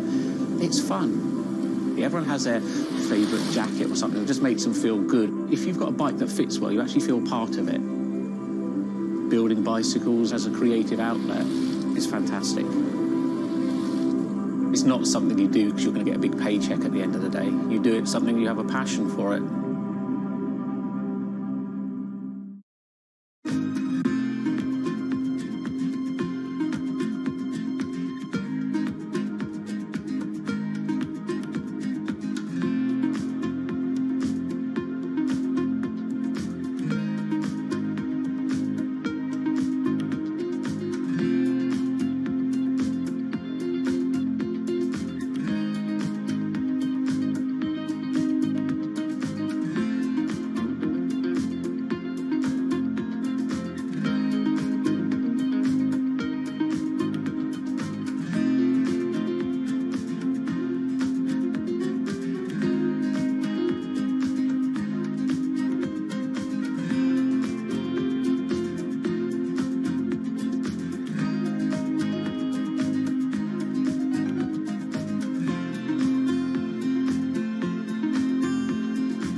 If you ever saw a wooden surfboard, it was probably hanging in somebody's house or underneath the deck.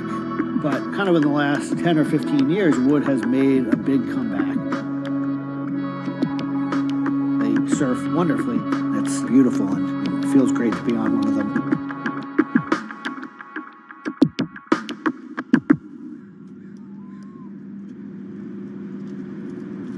I always had a love for wood and kind of passionate about things that went in the water. I've kind of been around wooden boats most of my life. There's just so much character. The way they're built, the stories that come with them, a lot of that has translated over to why we build surfboards the way we do. When we first started thinking about building surfboards, wood was the natural material we chose. They have a very high strength to weight ratio. Wooden surfboards have the longest history of use in the surf world than any other material. People have been surfing wooden surfboards since kind of the first documented history of people riding waves. The board starts in CAD, where we take a 3D model, break down the shape, and kind of create frames and templates and all the inner parts of the board that we get cut on a CNC machine.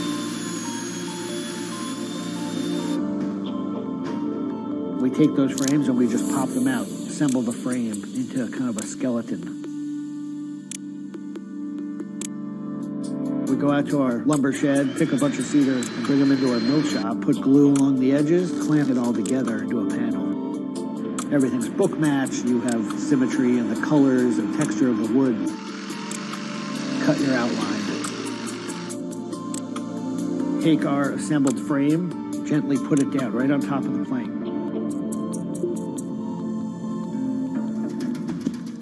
Once that foundation is started, you're basically building up the three-dimensional shape, the outside part of the board, using lots of strips that kind of interlock and fit together. Every piece of wood is going to be different, and it's all going to react differently. There are frustrations with it, but I think that's one of the things that keeps it challenging. You learn to read the kind of what the grain lines are doing and what the color of the wood is telling you.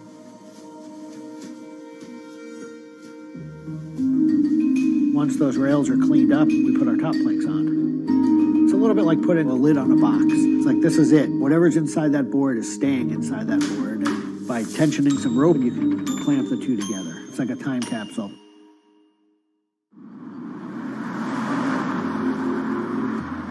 What makes our boards unique are they are built right here in York.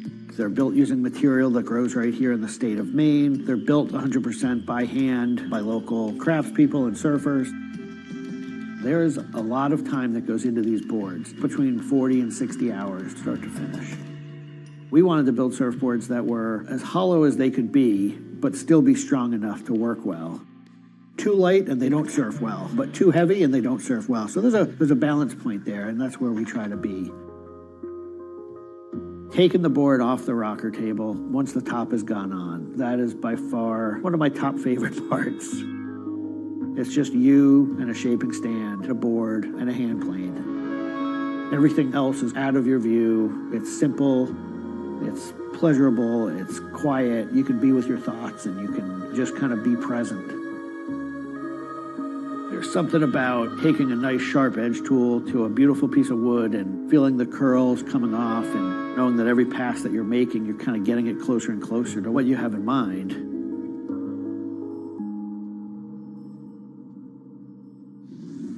Once we've shaped it down and the board's looking like it's supposed to look like, time for it to go into the glassing room. 4-ounce fiberglass, laying it over the board, draping it over the edges, cutting it, applying epoxy, and on the board. Once both sides are lamb coated, it's time to put in the hardware. Drill and router and install the fin box. And on the other side, we drill and put in the leash plug and a vent.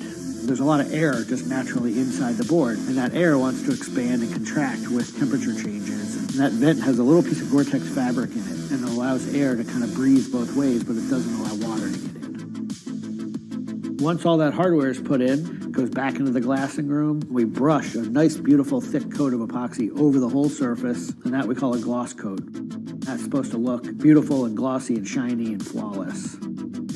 You get to see that board come to life. Whatever the colors in the wood, they really come out. It just makes it look like candy. You just want to touch it and run your hands down it, and it's just kind of the icing on the cake.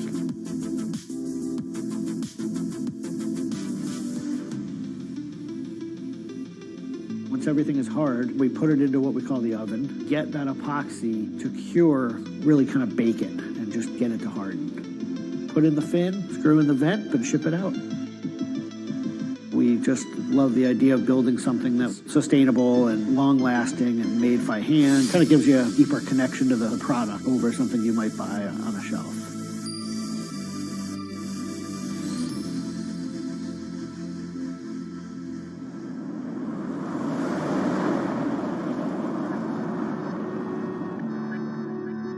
When a customer gets the board, they feel it. They 100% feel the amount of work and the amount of passion that went into the board. So I'm not really looking at hours and efficiency. We're looking at like doing it right and enjoying it as we go.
Ma Baoli, better known as Gang La, is one of the 4 Grand Marshals leading New York's Pride Parade this year. But in the country he comes from, being gay is still a social taboo. The CEO of a Beijing-based internet company is on a mission to improve the lives of millions of gay men in China. 对于每一个 LGBT 人群来说，即使这个国家不允许你跟同性爱人结婚，但是你仍然要勇敢地去选择你自己的生活，你仍然应该拥有幸福生活的权利。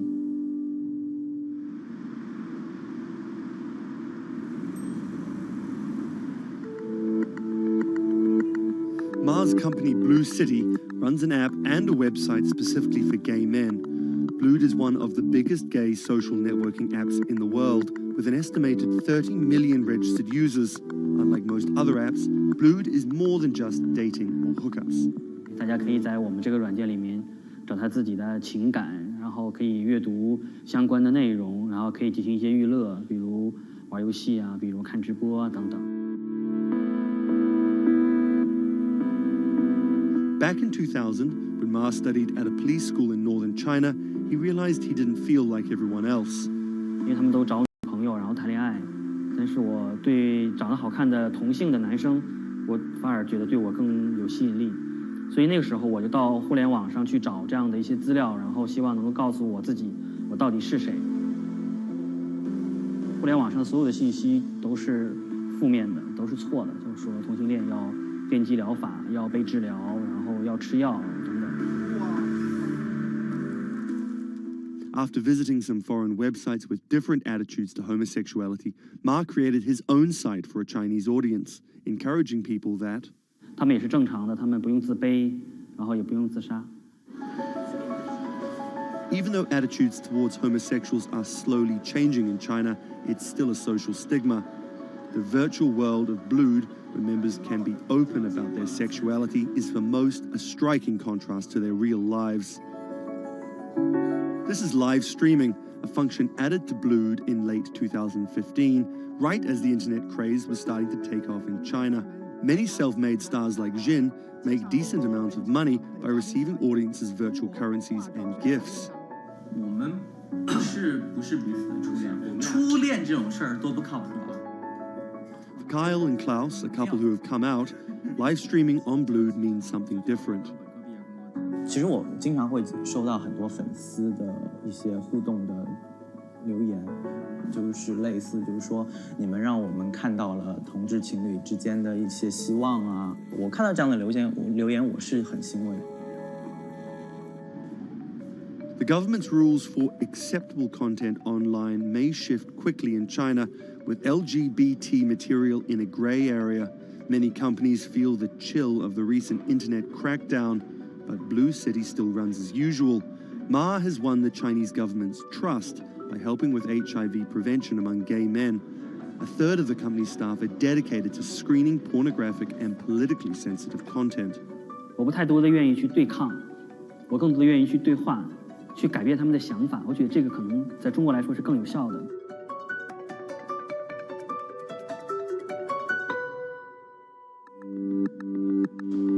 In the past 5 years, Blue City has grown from a team of 7 people to a promising business with about 250 staff.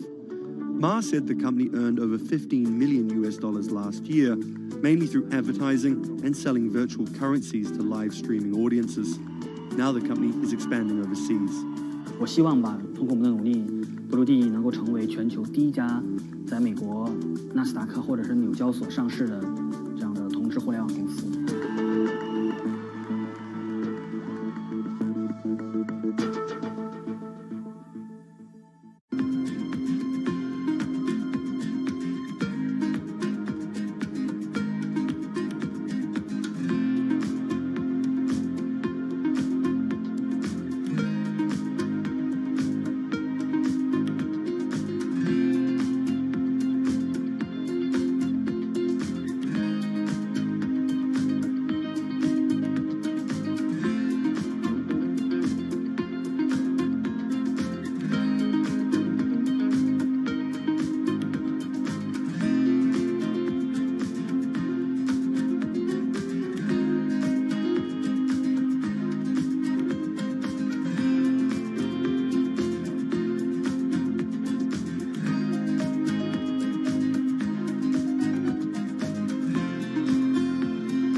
This is Rich Chiga. He's a Chinese rapper by way of Indonesia, and he's very popular on the internet. This is Joji. He's a Japanese-Australian singer, and he's also very popular on the internet. Plus, Joji invented the Harlem Shake meme. Let me say that again. This guy, Joji, in the blood bathtub, invented the Harlem Shake meme. But we'll come back to that. So Rich and Joji are both signed to 88 Rising, an entertainment company hoping to build a lasting global brand that will outlive singular moments of virality. They primarily create content combining Asian culture and hip-hop, a formula that apparently pleases the internet gods greatly. They've only been around for 18 months, but they're already putting up major label numbers. I think that we have an unprecedented collective of talent, a group of predominantly Asian artists, really making waves globally, which from an independent point of view as well. 88's founder, Sean Miyashiro, cut his teeth launching Vice's electronic music channel, Thump.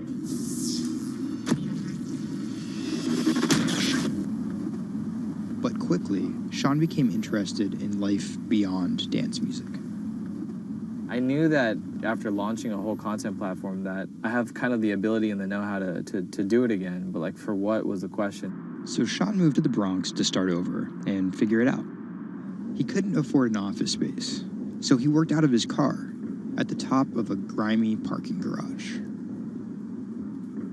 Everything kind of started here. If you look around, this is my environment. This is my serenity, really. 88 Rising was built here.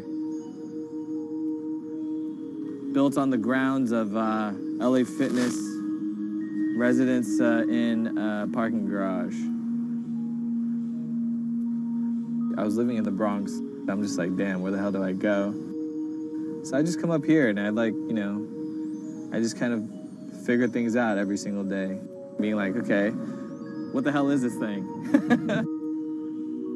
Coming here was kind of my own kind of private office, basically. To be honest, I would even go to the bathroom here. I would take pisses here, you know what I mean? It was, it's just too far to go back down there. When I need Wi-Fi, I'd spend a good part of the day at Dunkin' Donuts. Hi, how are you? Can I get a chicken snack wrap? Before 88 Rising officially launched, Sean caught a surprise break in the form of a Twitter friendship with a funny 16-year-old kid from Indonesia named Brian, who taught himself English by watching Rubik's Cube tutorial videos on YouTube. Seriously, that's true. I thought his Twitter was genius, from the future, just crazy. And just the shit that he was saying, the memes he was making. But I didn't know that he rapped or anything like that. I really didn't. And he came up with that stick 2 weeks later. 12 in the morning, pop shells for a living and baby gon' smell blood trail every minute, bro. Dat Stick was Brian's first ever attempt at making a rap song, and it immediately went viral. Everything was great about it. But the one thing that I noticed is the song was hard as hell. Just everything about it, man. Just it was menacing, bro. Soon after the video dropped, Brian signed with 88 Rising. I'll FaceTime with Rich. Sorry for calling you Rich Chiga on my phone, Rich. Brian, he gets super pissed off that he's saved in my phone as Rich Chiga. He's like, dude, am I not a human to you? What's good, bro? What's good, brother? How you doing? Doing great. I just sound check you. How was it? It was tight. But you've been a bitch, suck a thick cock. So, Brian could definitely rap, but some viewers understandably took offense at a Chinese kid satirizing rap cliches and calling himself Rich Chiga. But if a group of well-known rappers saw the video and genuinely liked it, that could at least help validate Brian as a legit hip-hop artist. Plus, it could be really funny. It was just kind of an idea that I just had on the spot. Everything that rappers say is better and funnier and smarter and wittier. And it's just more entertaining. We just edit it as tight as possible, put it up, and it really worked. 12 in the morning, pop shit. Yo, this nigga got a pouch on a Reebok pouch. This is the hardest nigga of all time. You said when you come for a trigger like me, that was dope. Like, it's just lit, and I think people will take it as a joke at first, but it's like if he ran with that and kept doing more videos like that, it's just lit. You know, I'd never been to America before, and like all of a sudden, just like I see like all the rappers that I listen to just like reacting to my stuff, and I was like, what? How did this happen? The reaction video also went viral, and even led to a remix of Dat Stick featuring Wu-Tang's Ghostface. I'll get on that track. You know what I'm saying? Yeah. Really, on the remix? Yeah. Oh, you know him? And yeah, the remix went viral too. Brian has since acknowledged the misstep in his name and claims he may change it. But for the time being, he's still Rich Chigga to his fans. An ever-growing global audience, hungry for more releases from emerging talent around the world. I didn't know that it was gonna be this impactful and this important to people, and I'm very thankful and blessed that it has. And every day now that I wake up, it's like it's just like a new mission every day. A major part of that mission involves Joji. Remember the bloody bath guy? He's a former YouTube personality in the middle of a career transition. The sound of this song, Will He, it's like a trap song that you can like slow dance to. Awkward prom shit, you know what I mean? I used to do crazy episodic internet videos. It was going well, and one day it was me and a few friends just in a room. We were casually chilling, and then someone plays the song, and it's brand new at the time. I happened to have a lot of costumes laying around, so I told the other guys, I was like, get in these costumes and let's just dance to it. Like, who cares? We were like, okay, let's just go crazy at the drop. So that video goes up. I go to sleep, and the next morning, everyone's doing it. Like, next morning.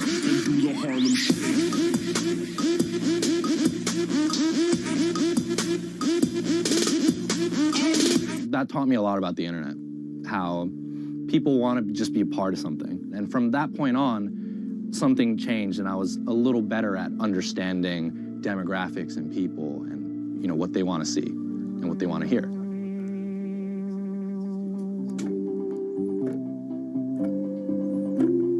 I was friends with a couple other artists who were affiliated with 88, and then I also started to realize that 88 is the bridge between Western and Asian entertainment, and I really wanted to be a part of that.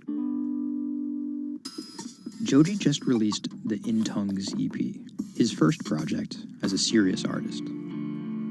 Joji's In Tongues record came out a couple weeks ago. It's #2 on Billboard on the R&B charts, which is crazy for, independent release, and he's like a brand new artist. And the success is even more impressive, knowing he went from creating something like this, It's just Taco Bell. What could possibly go wrong? to creating something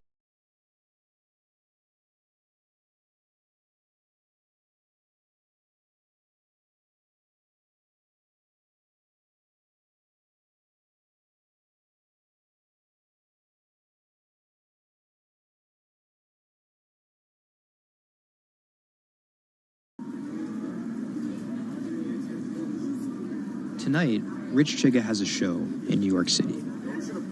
Tickets sold out in an hour. I came here, I'm first online. I was here at 1. I was the third person online. So why'd you get here so early? Because I want to see Rich Chigga. I want to touch him. What do you guys think of Joji? He's That's my dad, son. You guys cop the new EP or like? Yeah. I woke up at 6 in the morning just to cop that shit. And then I listened to it, and that shit started making me cry. This is actually kind of exciting. Every time, this never gets old. Like, you live online and social media, but like, there's nothing like just being with the people.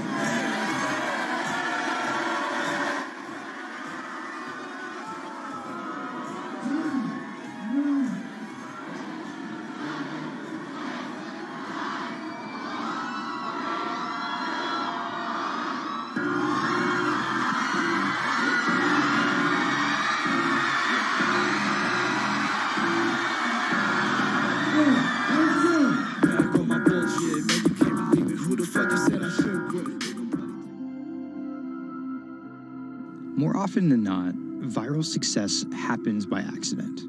And then after an appearance on Ellen or Jimmy Kimmel, the creator's star power fizzles out. But Idiot Rising has figured out how to turn potential gimmicks into brands with an actual following that keeps coming back for the next thing. Oh, shit!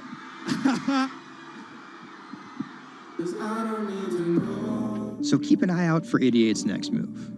But more than likely, it won't be covered on network television or terrestrial radio. Although, as they've already proven, nowadays that really doesn't matter.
Online retailer Farfetch is betting it can shape the future.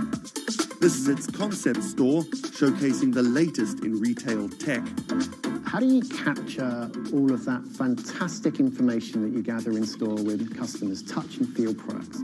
And we created a concept called the Connected Rail. And this is using a combination of RFID and ultrasound. The RFID signal recognizes the product, and the ultrasound recognizes the movement. Take the product off, and then you'll start to see your products appear. And essentially, it's like online browsing behavior. Whichever products you touch and pick up in the store are automatically sent to your app. This is effectively what you've created is your in-store wish list. In the middle, you'll see essentially a hologram of the product. What the customer sees, they control the experience on a touch device. What this allows the customer to do is take elements of products and then add their own style to it.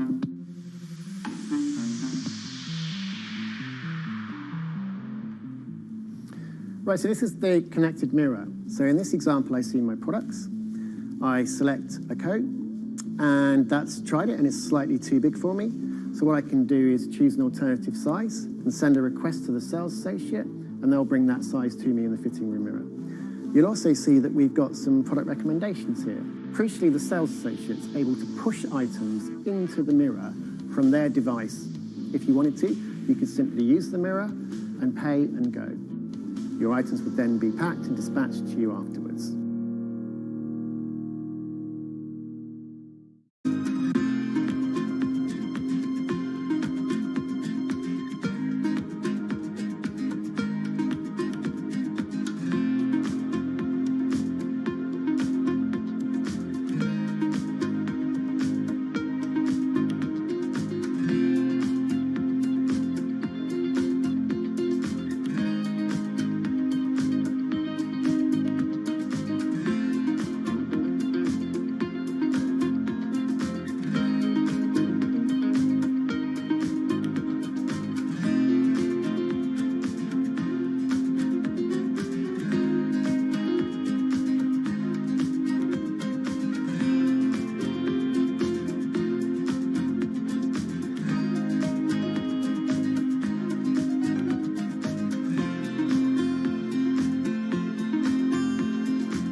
Do you want me to turn you so you're looking outwards? Yes, please. How about there? First time we came out with B, Jade said, "It feels like I've been released from prison." Do you want these, Mrs.? Definitely. Definitely. Right. Yeah. And she could say hello to everybody, people she hadn't seen for months. It's Jade. It's Jade. Oh. So you can talk to Jade through this. Hi, Katie. She's there. Hi.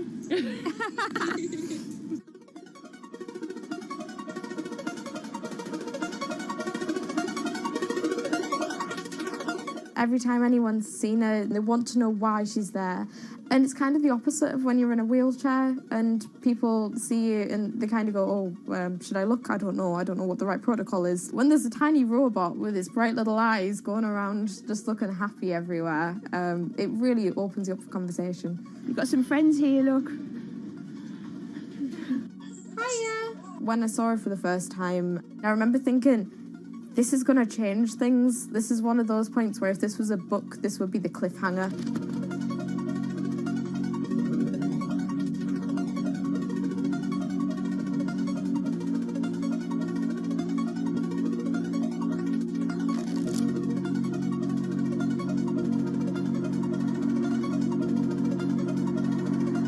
condition called Ehlers-Danlos syndrome, which means that I have a lot of dislocations, there's a lot of pain, and a lot of seizures and whatnot. So I can end up on my own in my room for long periods of time.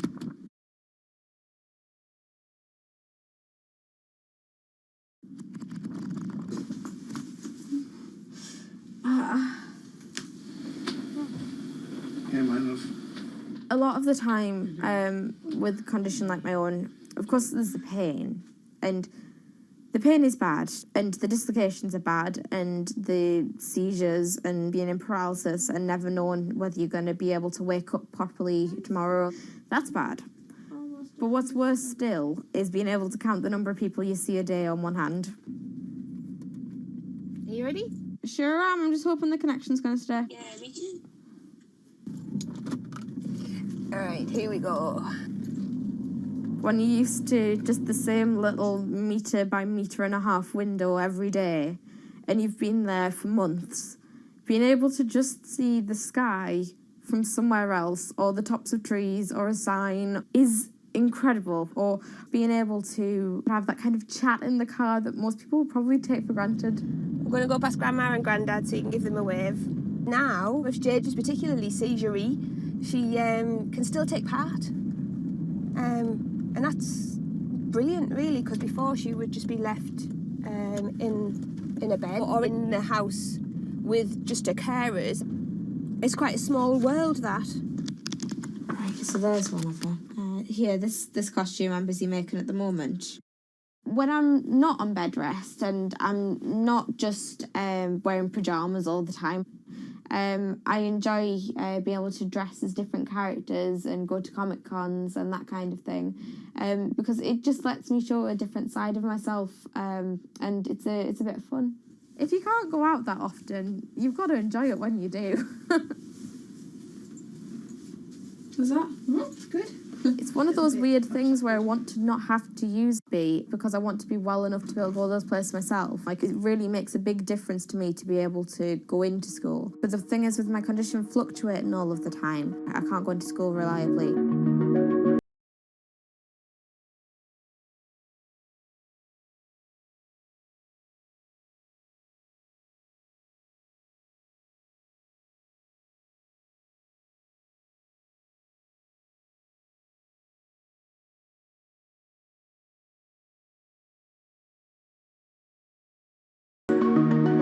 Today's the first day that I've been in school via B, and so far it's interesting. Still a few little things that we need to work out, but for the most part I think it's going fairly well.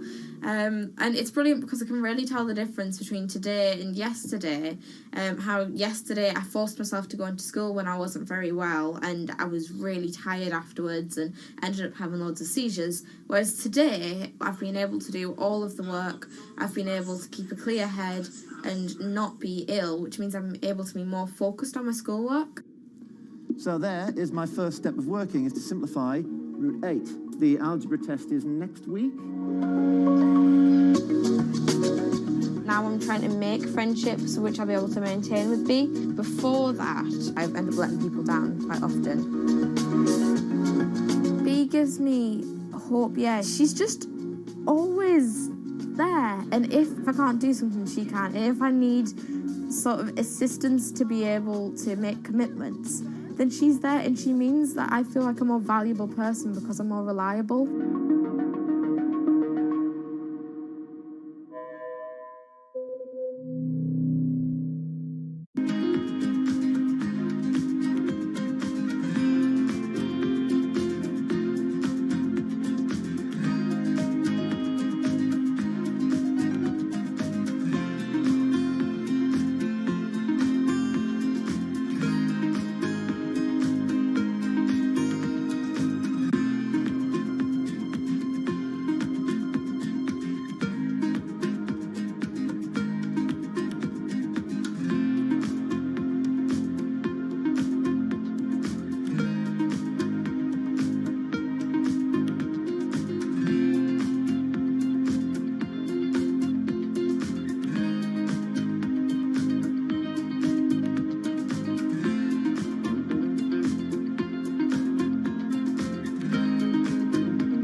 When it debuted, the 4G wireless we have today allowed people for the first time to hit the road and explore unknown places with only a smartphone for directions. When 5G arrives, it could enable driverless cars to take us there as well. 5G stands for fifth generation mobile networks or wireless systems. It's insanely fast and can accommodate a lot more connected devices. But the reason it's being called revolutionary is because 5G will allow connected devices to speak to each other as well as people.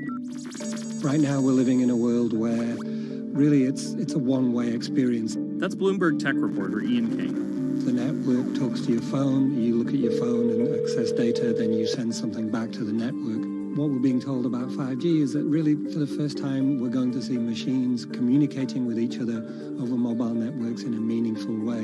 5G could end up being 100 times faster than what we have now, with speeds that could reach 20 gigabits per second. In plain English, that means downloading a full-length HD movie in seconds.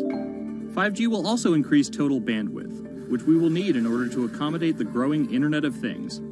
We're talking about the class of devices like internet-connected refrigerators, thermostats, dog collars, but 5G will enable many, many more. Things like your utility network, factories, where machines are just sat there not connected at all.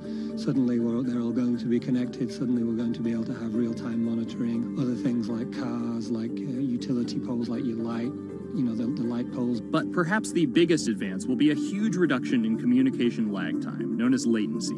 A network of driverless cars will need the speed of 5G to ping each other multiple times per second to avoid collisions.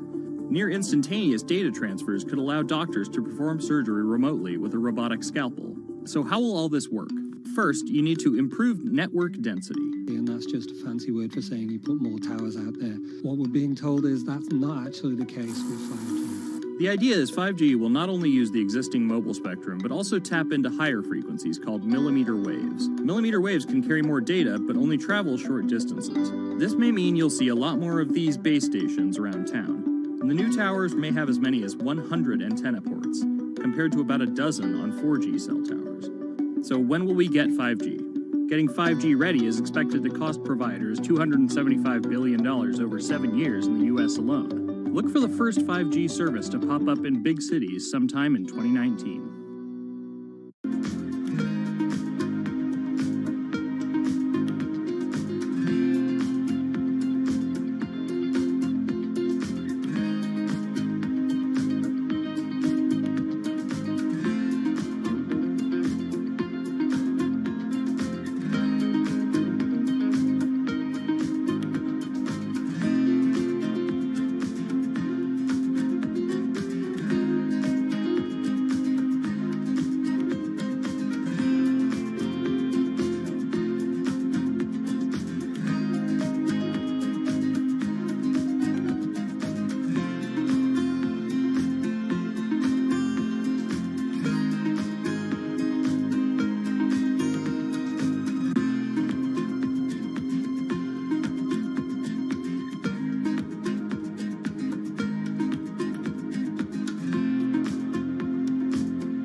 The cubicle represents a tyranny.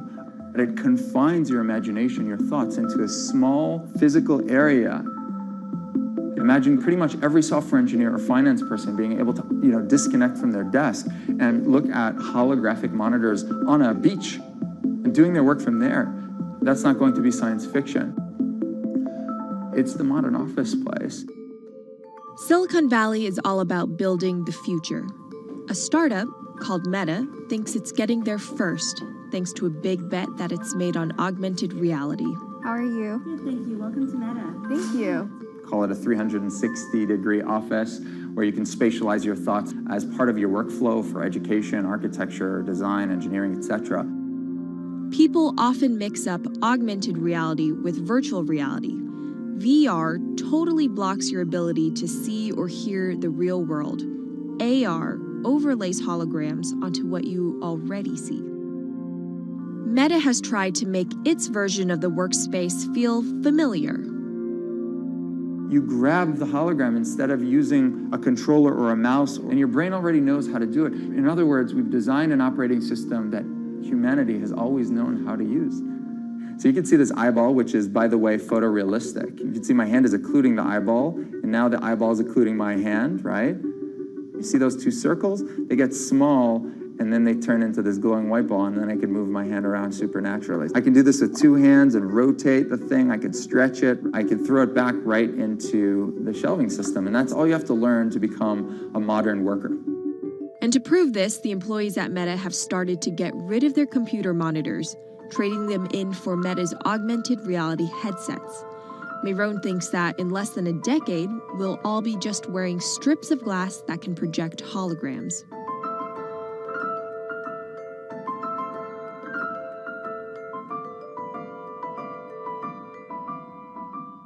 In the early 80s, everybody had computers on their desktop, but no one was using them because they had a lot of work to do. So they were still using typewriters. And at some point, the CEO took all the typewriters away and everybody was forced to use their computers. So it's very exciting to see a new generation of technology, a new paradigm. I consider us like pioneers in the holographic wild. I'm pulling up my browser with my hands and sending out emails to colleagues and just kind of really acclimating to the new environment.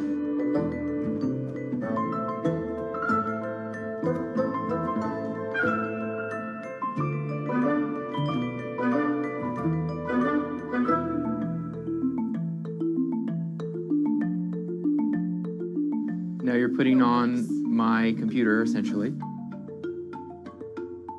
Our digital lives live on our phones. We have all of our pictures and notes and all these kinds of things. So, and why don't you write yourself a little sticky note? I like it. And go ahead and just take your fist right over the top of the sticky note and close your fist. And now... Oh, what? Meta's own transition to augmented reality has run into plenty of unexpected problems. And it's still going to be a while before you'll start to see these devices in your office. But I think it's a future worth waiting for. If we could see these holograms between us, we will have been able to share our work with one another more naturally, more efficiently, and more productively than ever before. Humanity will have evolved slightly.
This is Hatsune Miku, Japan's sensational virtual pop star. She's released over 100,000 songs in multiple languages and performed sold-out concerts around the world. Her image has appeared in games, on TV, in car races, and is even etched on the side of a Japanese space rocket. I came for Hatsune Miku, Carlos. She's Lady Gaga's favorite digital pop star and opened shows for her in the US 3 years ago. Tens of thousands of fans attended her exhibition and live shows near Tokyo recently. 理想のアイドルっていうと、どの曲でもミクはすごい綺麗に歌ってくれる。他没有缺点啊，没有任何让我们感到不开心的一些新闻。She's everything to everybody. That's probably why she's so popular. Miku's creator Hiroyuki Ito and his Sapporo-based company have been developing the virtual diva for over 10 years. 初音ミクとは、キャラクターとしてすごく、YouTube とかで検索すると、たくさんの初音ミクが出てくるんですけども、元々の、初音ミクのその原点は歌声を合成する、ソフトウェアなんです。Both the software and character are named Hatsune Miku, meaning the first sound of the future. Originally based on Yamaha's Vocaloid technology, Miku the software has a sound bank containing voice samples and a huge array of tools. You input the melody and lyrics, then Miku the character sings them.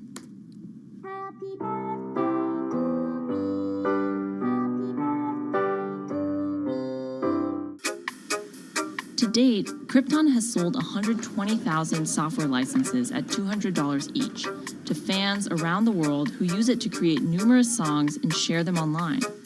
Some of the fan-created songs are chosen to be part of Miku's concerts, for which they're paid a royalty fee. もともと初音ミクっていうその、存在自体がそのボトムアップって言いますか、中にはアマチュアクリエイターじゃなくて今はもうすでに、プロになって活躍している方もいらっしゃるんですけども。The company also has other revenue streams. It makes money from merchandising, licensing deals, and concert ticket sales.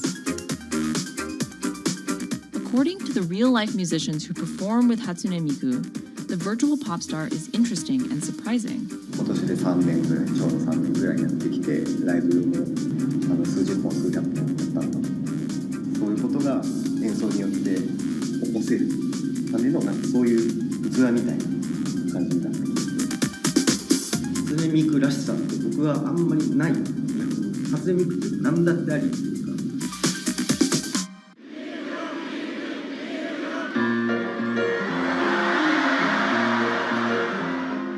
For Ito, Miku has the potential to change the way we think about music. そういう新しいそのテクノロジーによって新しい音楽のあり方っていうものを模索していきたいと思っていました。And for her fans, it goes even further. ミクって魂がないので、だからみんな魂を作り上げるために存在する。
Now, there are a lot of fitness gadgets out there.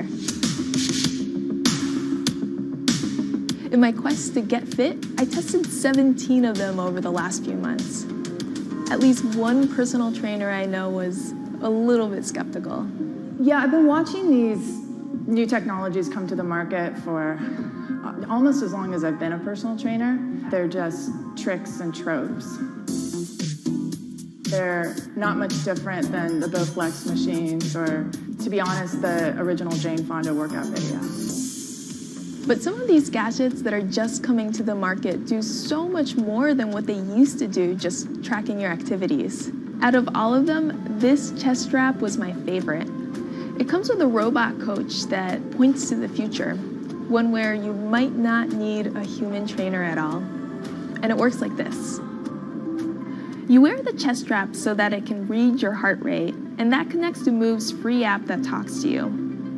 Welcome to Move Heart Rate Hit Outdoor Running. Let's get moving and warm up in Zone 2. Move's computerized coach tells you what to do at that exact moment, whether you're running outside or you're doing body weight exercises indoors. Swing your arms faster to get your legs moving quicker. Let's crush this round. And by reading your heart rate, she knows exactly how hard you're working. She keeps you honest. Way to go, you are in the target zone. Keep pushing, you're almost at the end of the round. Don't give up. I've been running for 7 years now, and my biggest problem is that I never push myself hard enough. I end up going on the same slow, comfortable 30-minute jog, but the Move HR Burn blasted me out of that rut. By the end of these half-hour exercises, I was drenched in sweat in a way that I never am when I work out alone. Training with a real person is great, whether that's your group instructor or your coach or your personal trainer, but humans, they're expensive. For the rest of us, this $60 gadget is all you need.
what does it take to change the world?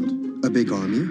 A cure to a pandemic? A revolution? All of these take either a lot of people, thousands of hours, or massive amounts of space. But for Julian Assange, all he needs is one room, an internet connection, and the world will listen. Assange is located here, and more specifically, right here.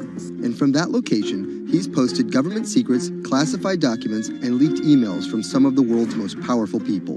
And in doing so, has been labeled a hero, a villain, a nihilist, and everything in between. This is how an Australian programmer sequestered in the Ecuadorian embassy in London became one of the most influential and notorious people in the world. Born in 1971 in Townsville, Australia, Assange has always been on the move. Living in over 30 homes by the time he was in his mid-teens, Assange, along with his mother and half-brother, finally settled down in Melbourne. His introduction to hacking started at 16 when he was given a Commodore 64, which he attached to a modem. He attended the University of Melbourne, where he studied programming, physics, and mathematics. He never graduated, but that doesn't mean he didn't get an education. By 1991, Assange hacked into the Pentagon, U.S. Navy, and other branches of the U.S. government. In 1996, he was caught by the Australian Federal Police and charged with over 30 counts of hacking and computer-related crimes. He didn't get any jail time, but he was fined $2,100. I think the first taste of what would come later was the hacking that he did as a young programmer, and that really sort of foreshadowed a healthy skepticism of the use and abuse of technology by governments. That's Vernon Silver. I'm a reporter for Bloomberg's investigations team. Assange's youth as a hacker laid the foundation for him to start WikiLeaks in 2006. But what is WikiLeaks? It's a website that posts unfiltered, usually classified documents. What separates it from every other media outlet is that they have no editorial hierarchy. With a publication like the New York Times, information comes in, they take that information, package it, then disseminate it for the public to see. WikiLeaks, however, cuts out the middleman.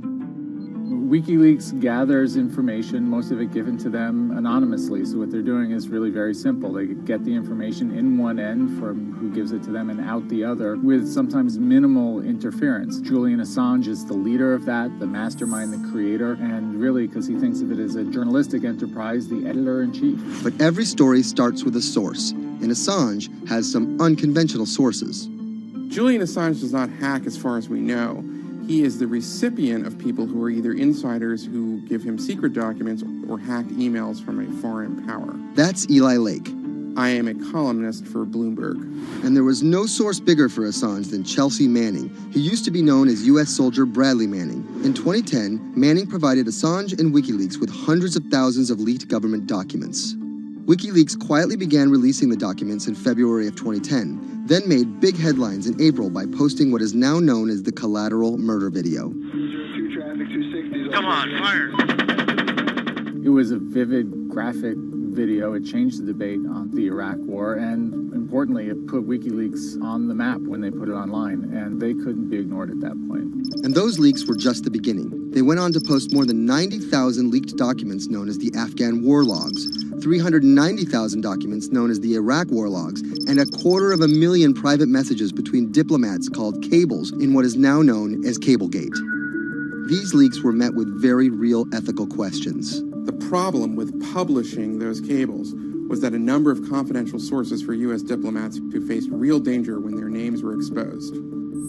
Then Secretary of State Hillary Clinton drove the point home that every country, including the United States, must be able to have candid conversations about the people and nations with whom they deal. Shortly after Cablegate, the Swedish government issued an arrest warrant for Assange on allegations of rape and molestation. He claimed the allegations were fabricated to get him extradited to the United States, a claim the U.S. government denied. Either way, Assange's next move was to seek refuge in the Ecuadorian embassy, which really was the beginning of the new chapter in his life and what we're dealing with now, which is him being stuck in London. What was supposed to be an office in an embassy is now Assange's self-imposed prison to this very day. But that doesn't mean he's slowed down. Since being trapped in the embassy, WikiLeaks has released files about Guantanamo Bay prisoners, Syrian political figures, and the draft to the Trans-Pacific Partnership. And then came the 2016 U.S. election. Thousands of leaked emails showed Democratic Party officials possibly plotting against Bernie Sanders in his race against Hillary Clinton. Over the course of 68 days, WikiLeaks released 20,000 confidential Democratic National Committee emails. In terms of the presidential race, if you look right here, when Assange released the first batch of emails, Trump actually takes his first lead against Clinton. I think we've had enough of the Clintons, in all fairness. Once WikiLeaks started exposing secrets of the Democratic Party, Julian Assange became a hero to many on the right. Public opinion kind of flip-flopped. WikiLeaks! From the emails, we now know Hillary Clinton's campaign manager makes risotto, and also how the DNC squashed Bernie Sanders' campaign. One thing we don't know is who gave Assange the stolen emails in the first place. Many leading Democrats say they suspect it was the Russians. They released an analysis from a private cybersecurity firm that had said it was the Russians. But Assange claims our source is not the Russian government, and it is not a state party. So this is where we stand today. The public still doesn't know who provided the emails to WikiLeaks. Meanwhile, Assange is still running WikiLeaks and still releasing documents. In March 2017, he started publishing documents from the CIA's Center for Cyber Intelligence called Vault 7. The CIA, the agency charged with finding and keeping our top secrets, can't keep its own secrets. As long as Assange has a connection to the world, no government secret will be too far from exposure. Julian Assange is still in the embassy. Maybe he'll leave, maybe he won't. Kind of regardless, his work has been done. He's changed the way people think about their governments, about their own secrets, about their own hackability, and really the world has changed because of him.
Expose everything you won't admit. And action. This entire video is based on a true story. When I do like motivational speeches or even tell myself like love yourself and you should love yourself. This is Lily Singh. But to fans all over the world, she's the YouTube star Superwoman. What if everyone to girl, Superwoman? I know we can change the world for the better, one positive day at a time. My parents now know what I do. They didn't know what I did for a long time in the beginning of my career. I was just making videos in my room. They had no idea. Mom, Dad, have you seen my keys? I can't find them anywhere. Because you're always on phone. Until someone called them, like a family member from another part of Canada, was like, Canada, is your daughter making videos? And I think my mom was like, I don't know, Lily, are you making videos? Just making videos grew into an entire career. Today, Lily's YouTube channel has some 12 million subscribers, over 2 billion views, and guest stars like Michelle Obama, Dwayne "The Rock" Johnson, and Seth Rogen. I think a lot of young girls are raised to believe that you're going to go to school and then graduate and then get married and then get a job and then have kids.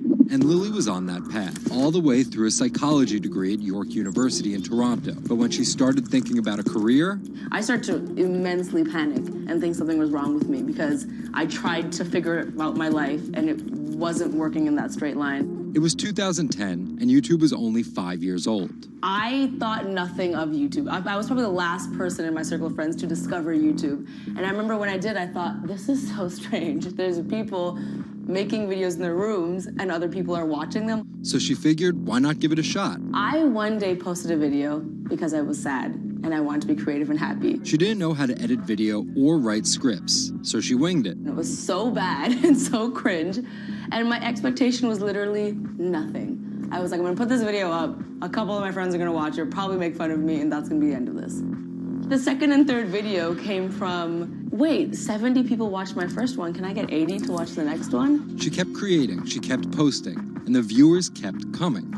Lily had found an audience. A lot of the comments were, oh my God, there's a brown girl on YouTube. More specifically, Indian. Lily's parents immigrated to Canada from India, and Lily was born and raised in Scarborough, near Toronto. My home life was awesome. My parents, even though I portrayed them to be quite strict in my videos. Oh, Lily, where the rest of your skirt, huh? I teach you like this, to walk around like this, showing everything to everyone? They actually aren't like that at all. They're pretty modern and pretty cool. Your dress is short. Don't know what for. And were pretty lenient with me. I mean, I got away with a lot of things. I was a brat. I was a brat. She had a different idea of what she wanted out of life than other kids. In a grade school graduation slideshow, her classmates said they wanted to be lawyers and doctors. And then I came up and I was like, rapper. Making out with your friends, man. But then you say that you hate hoes. I could just feel my parents being like, why? Because that's just not something women really did in the Singh family. I know there was a ton of people that weren't happy about my birth being a female, so I think, and that's some real-ish, but it's a real thing. The best thing I could have done to prove to so many people that didn't want my mom to have a daughter was to become Superwoman. What up, everyone? It's your girl, Superwoman. It was the name of Lily's favorite hip-hop song by Lil Mo featuring Fabulous. I love the song so much because it was one of the only songs at the time that was an empowering female song, where Lil Mo's going on about, like, I will save guys with my superpowers, and I will save girls with my superpowers, and I am the Superwoman. I thought, this name that I've had for so long that empowered me when I was younger, I'm gonna make this my screen name. Maybe there should be a new series. Superwoman didn't just burst onto the scene overnight with a viral video. It was a steady climb fueled by hard work. The moment that I thought this is going somewhere and this could be a career was the first time I performed internationally. It was in India. And it was the first time where I was truly across the world and people knew my videos. Singh has transformed herself from a bratty kid to an internet personality to a media mogul. She starred in a feature film, A Trip to Unicorn Island, in 2016. And her book, How to Be a Boss, hit the New York Times bestseller list in 2017 while she was on a 30-city international tour. Lily started out with the goal of getting millions of subscribers and financial security. Hurry the hell up! But after surpassing those goals, success has new meaning. I've really come to terms with the fact that my definition of success is what's the best legacy I can leave behind. And it's not the number of views, the number of subscribers. It is the number of people that can say, this girl changed my life or changed something in my life positively.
CTE is often found in the brains of deceased athletes, military veterans, and others with a history of repetitive brain trauma.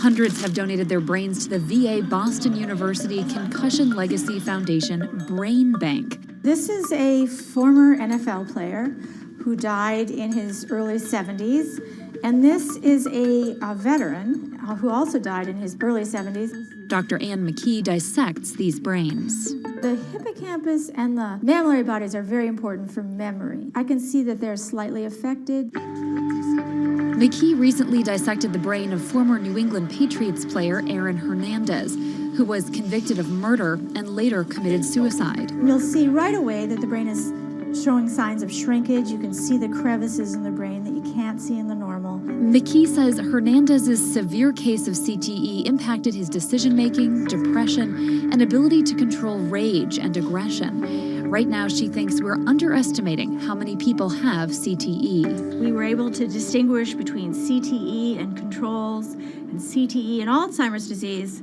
The next question is, can we do this in the blood, and can we do this in living people? And we aren't there yet with those answers.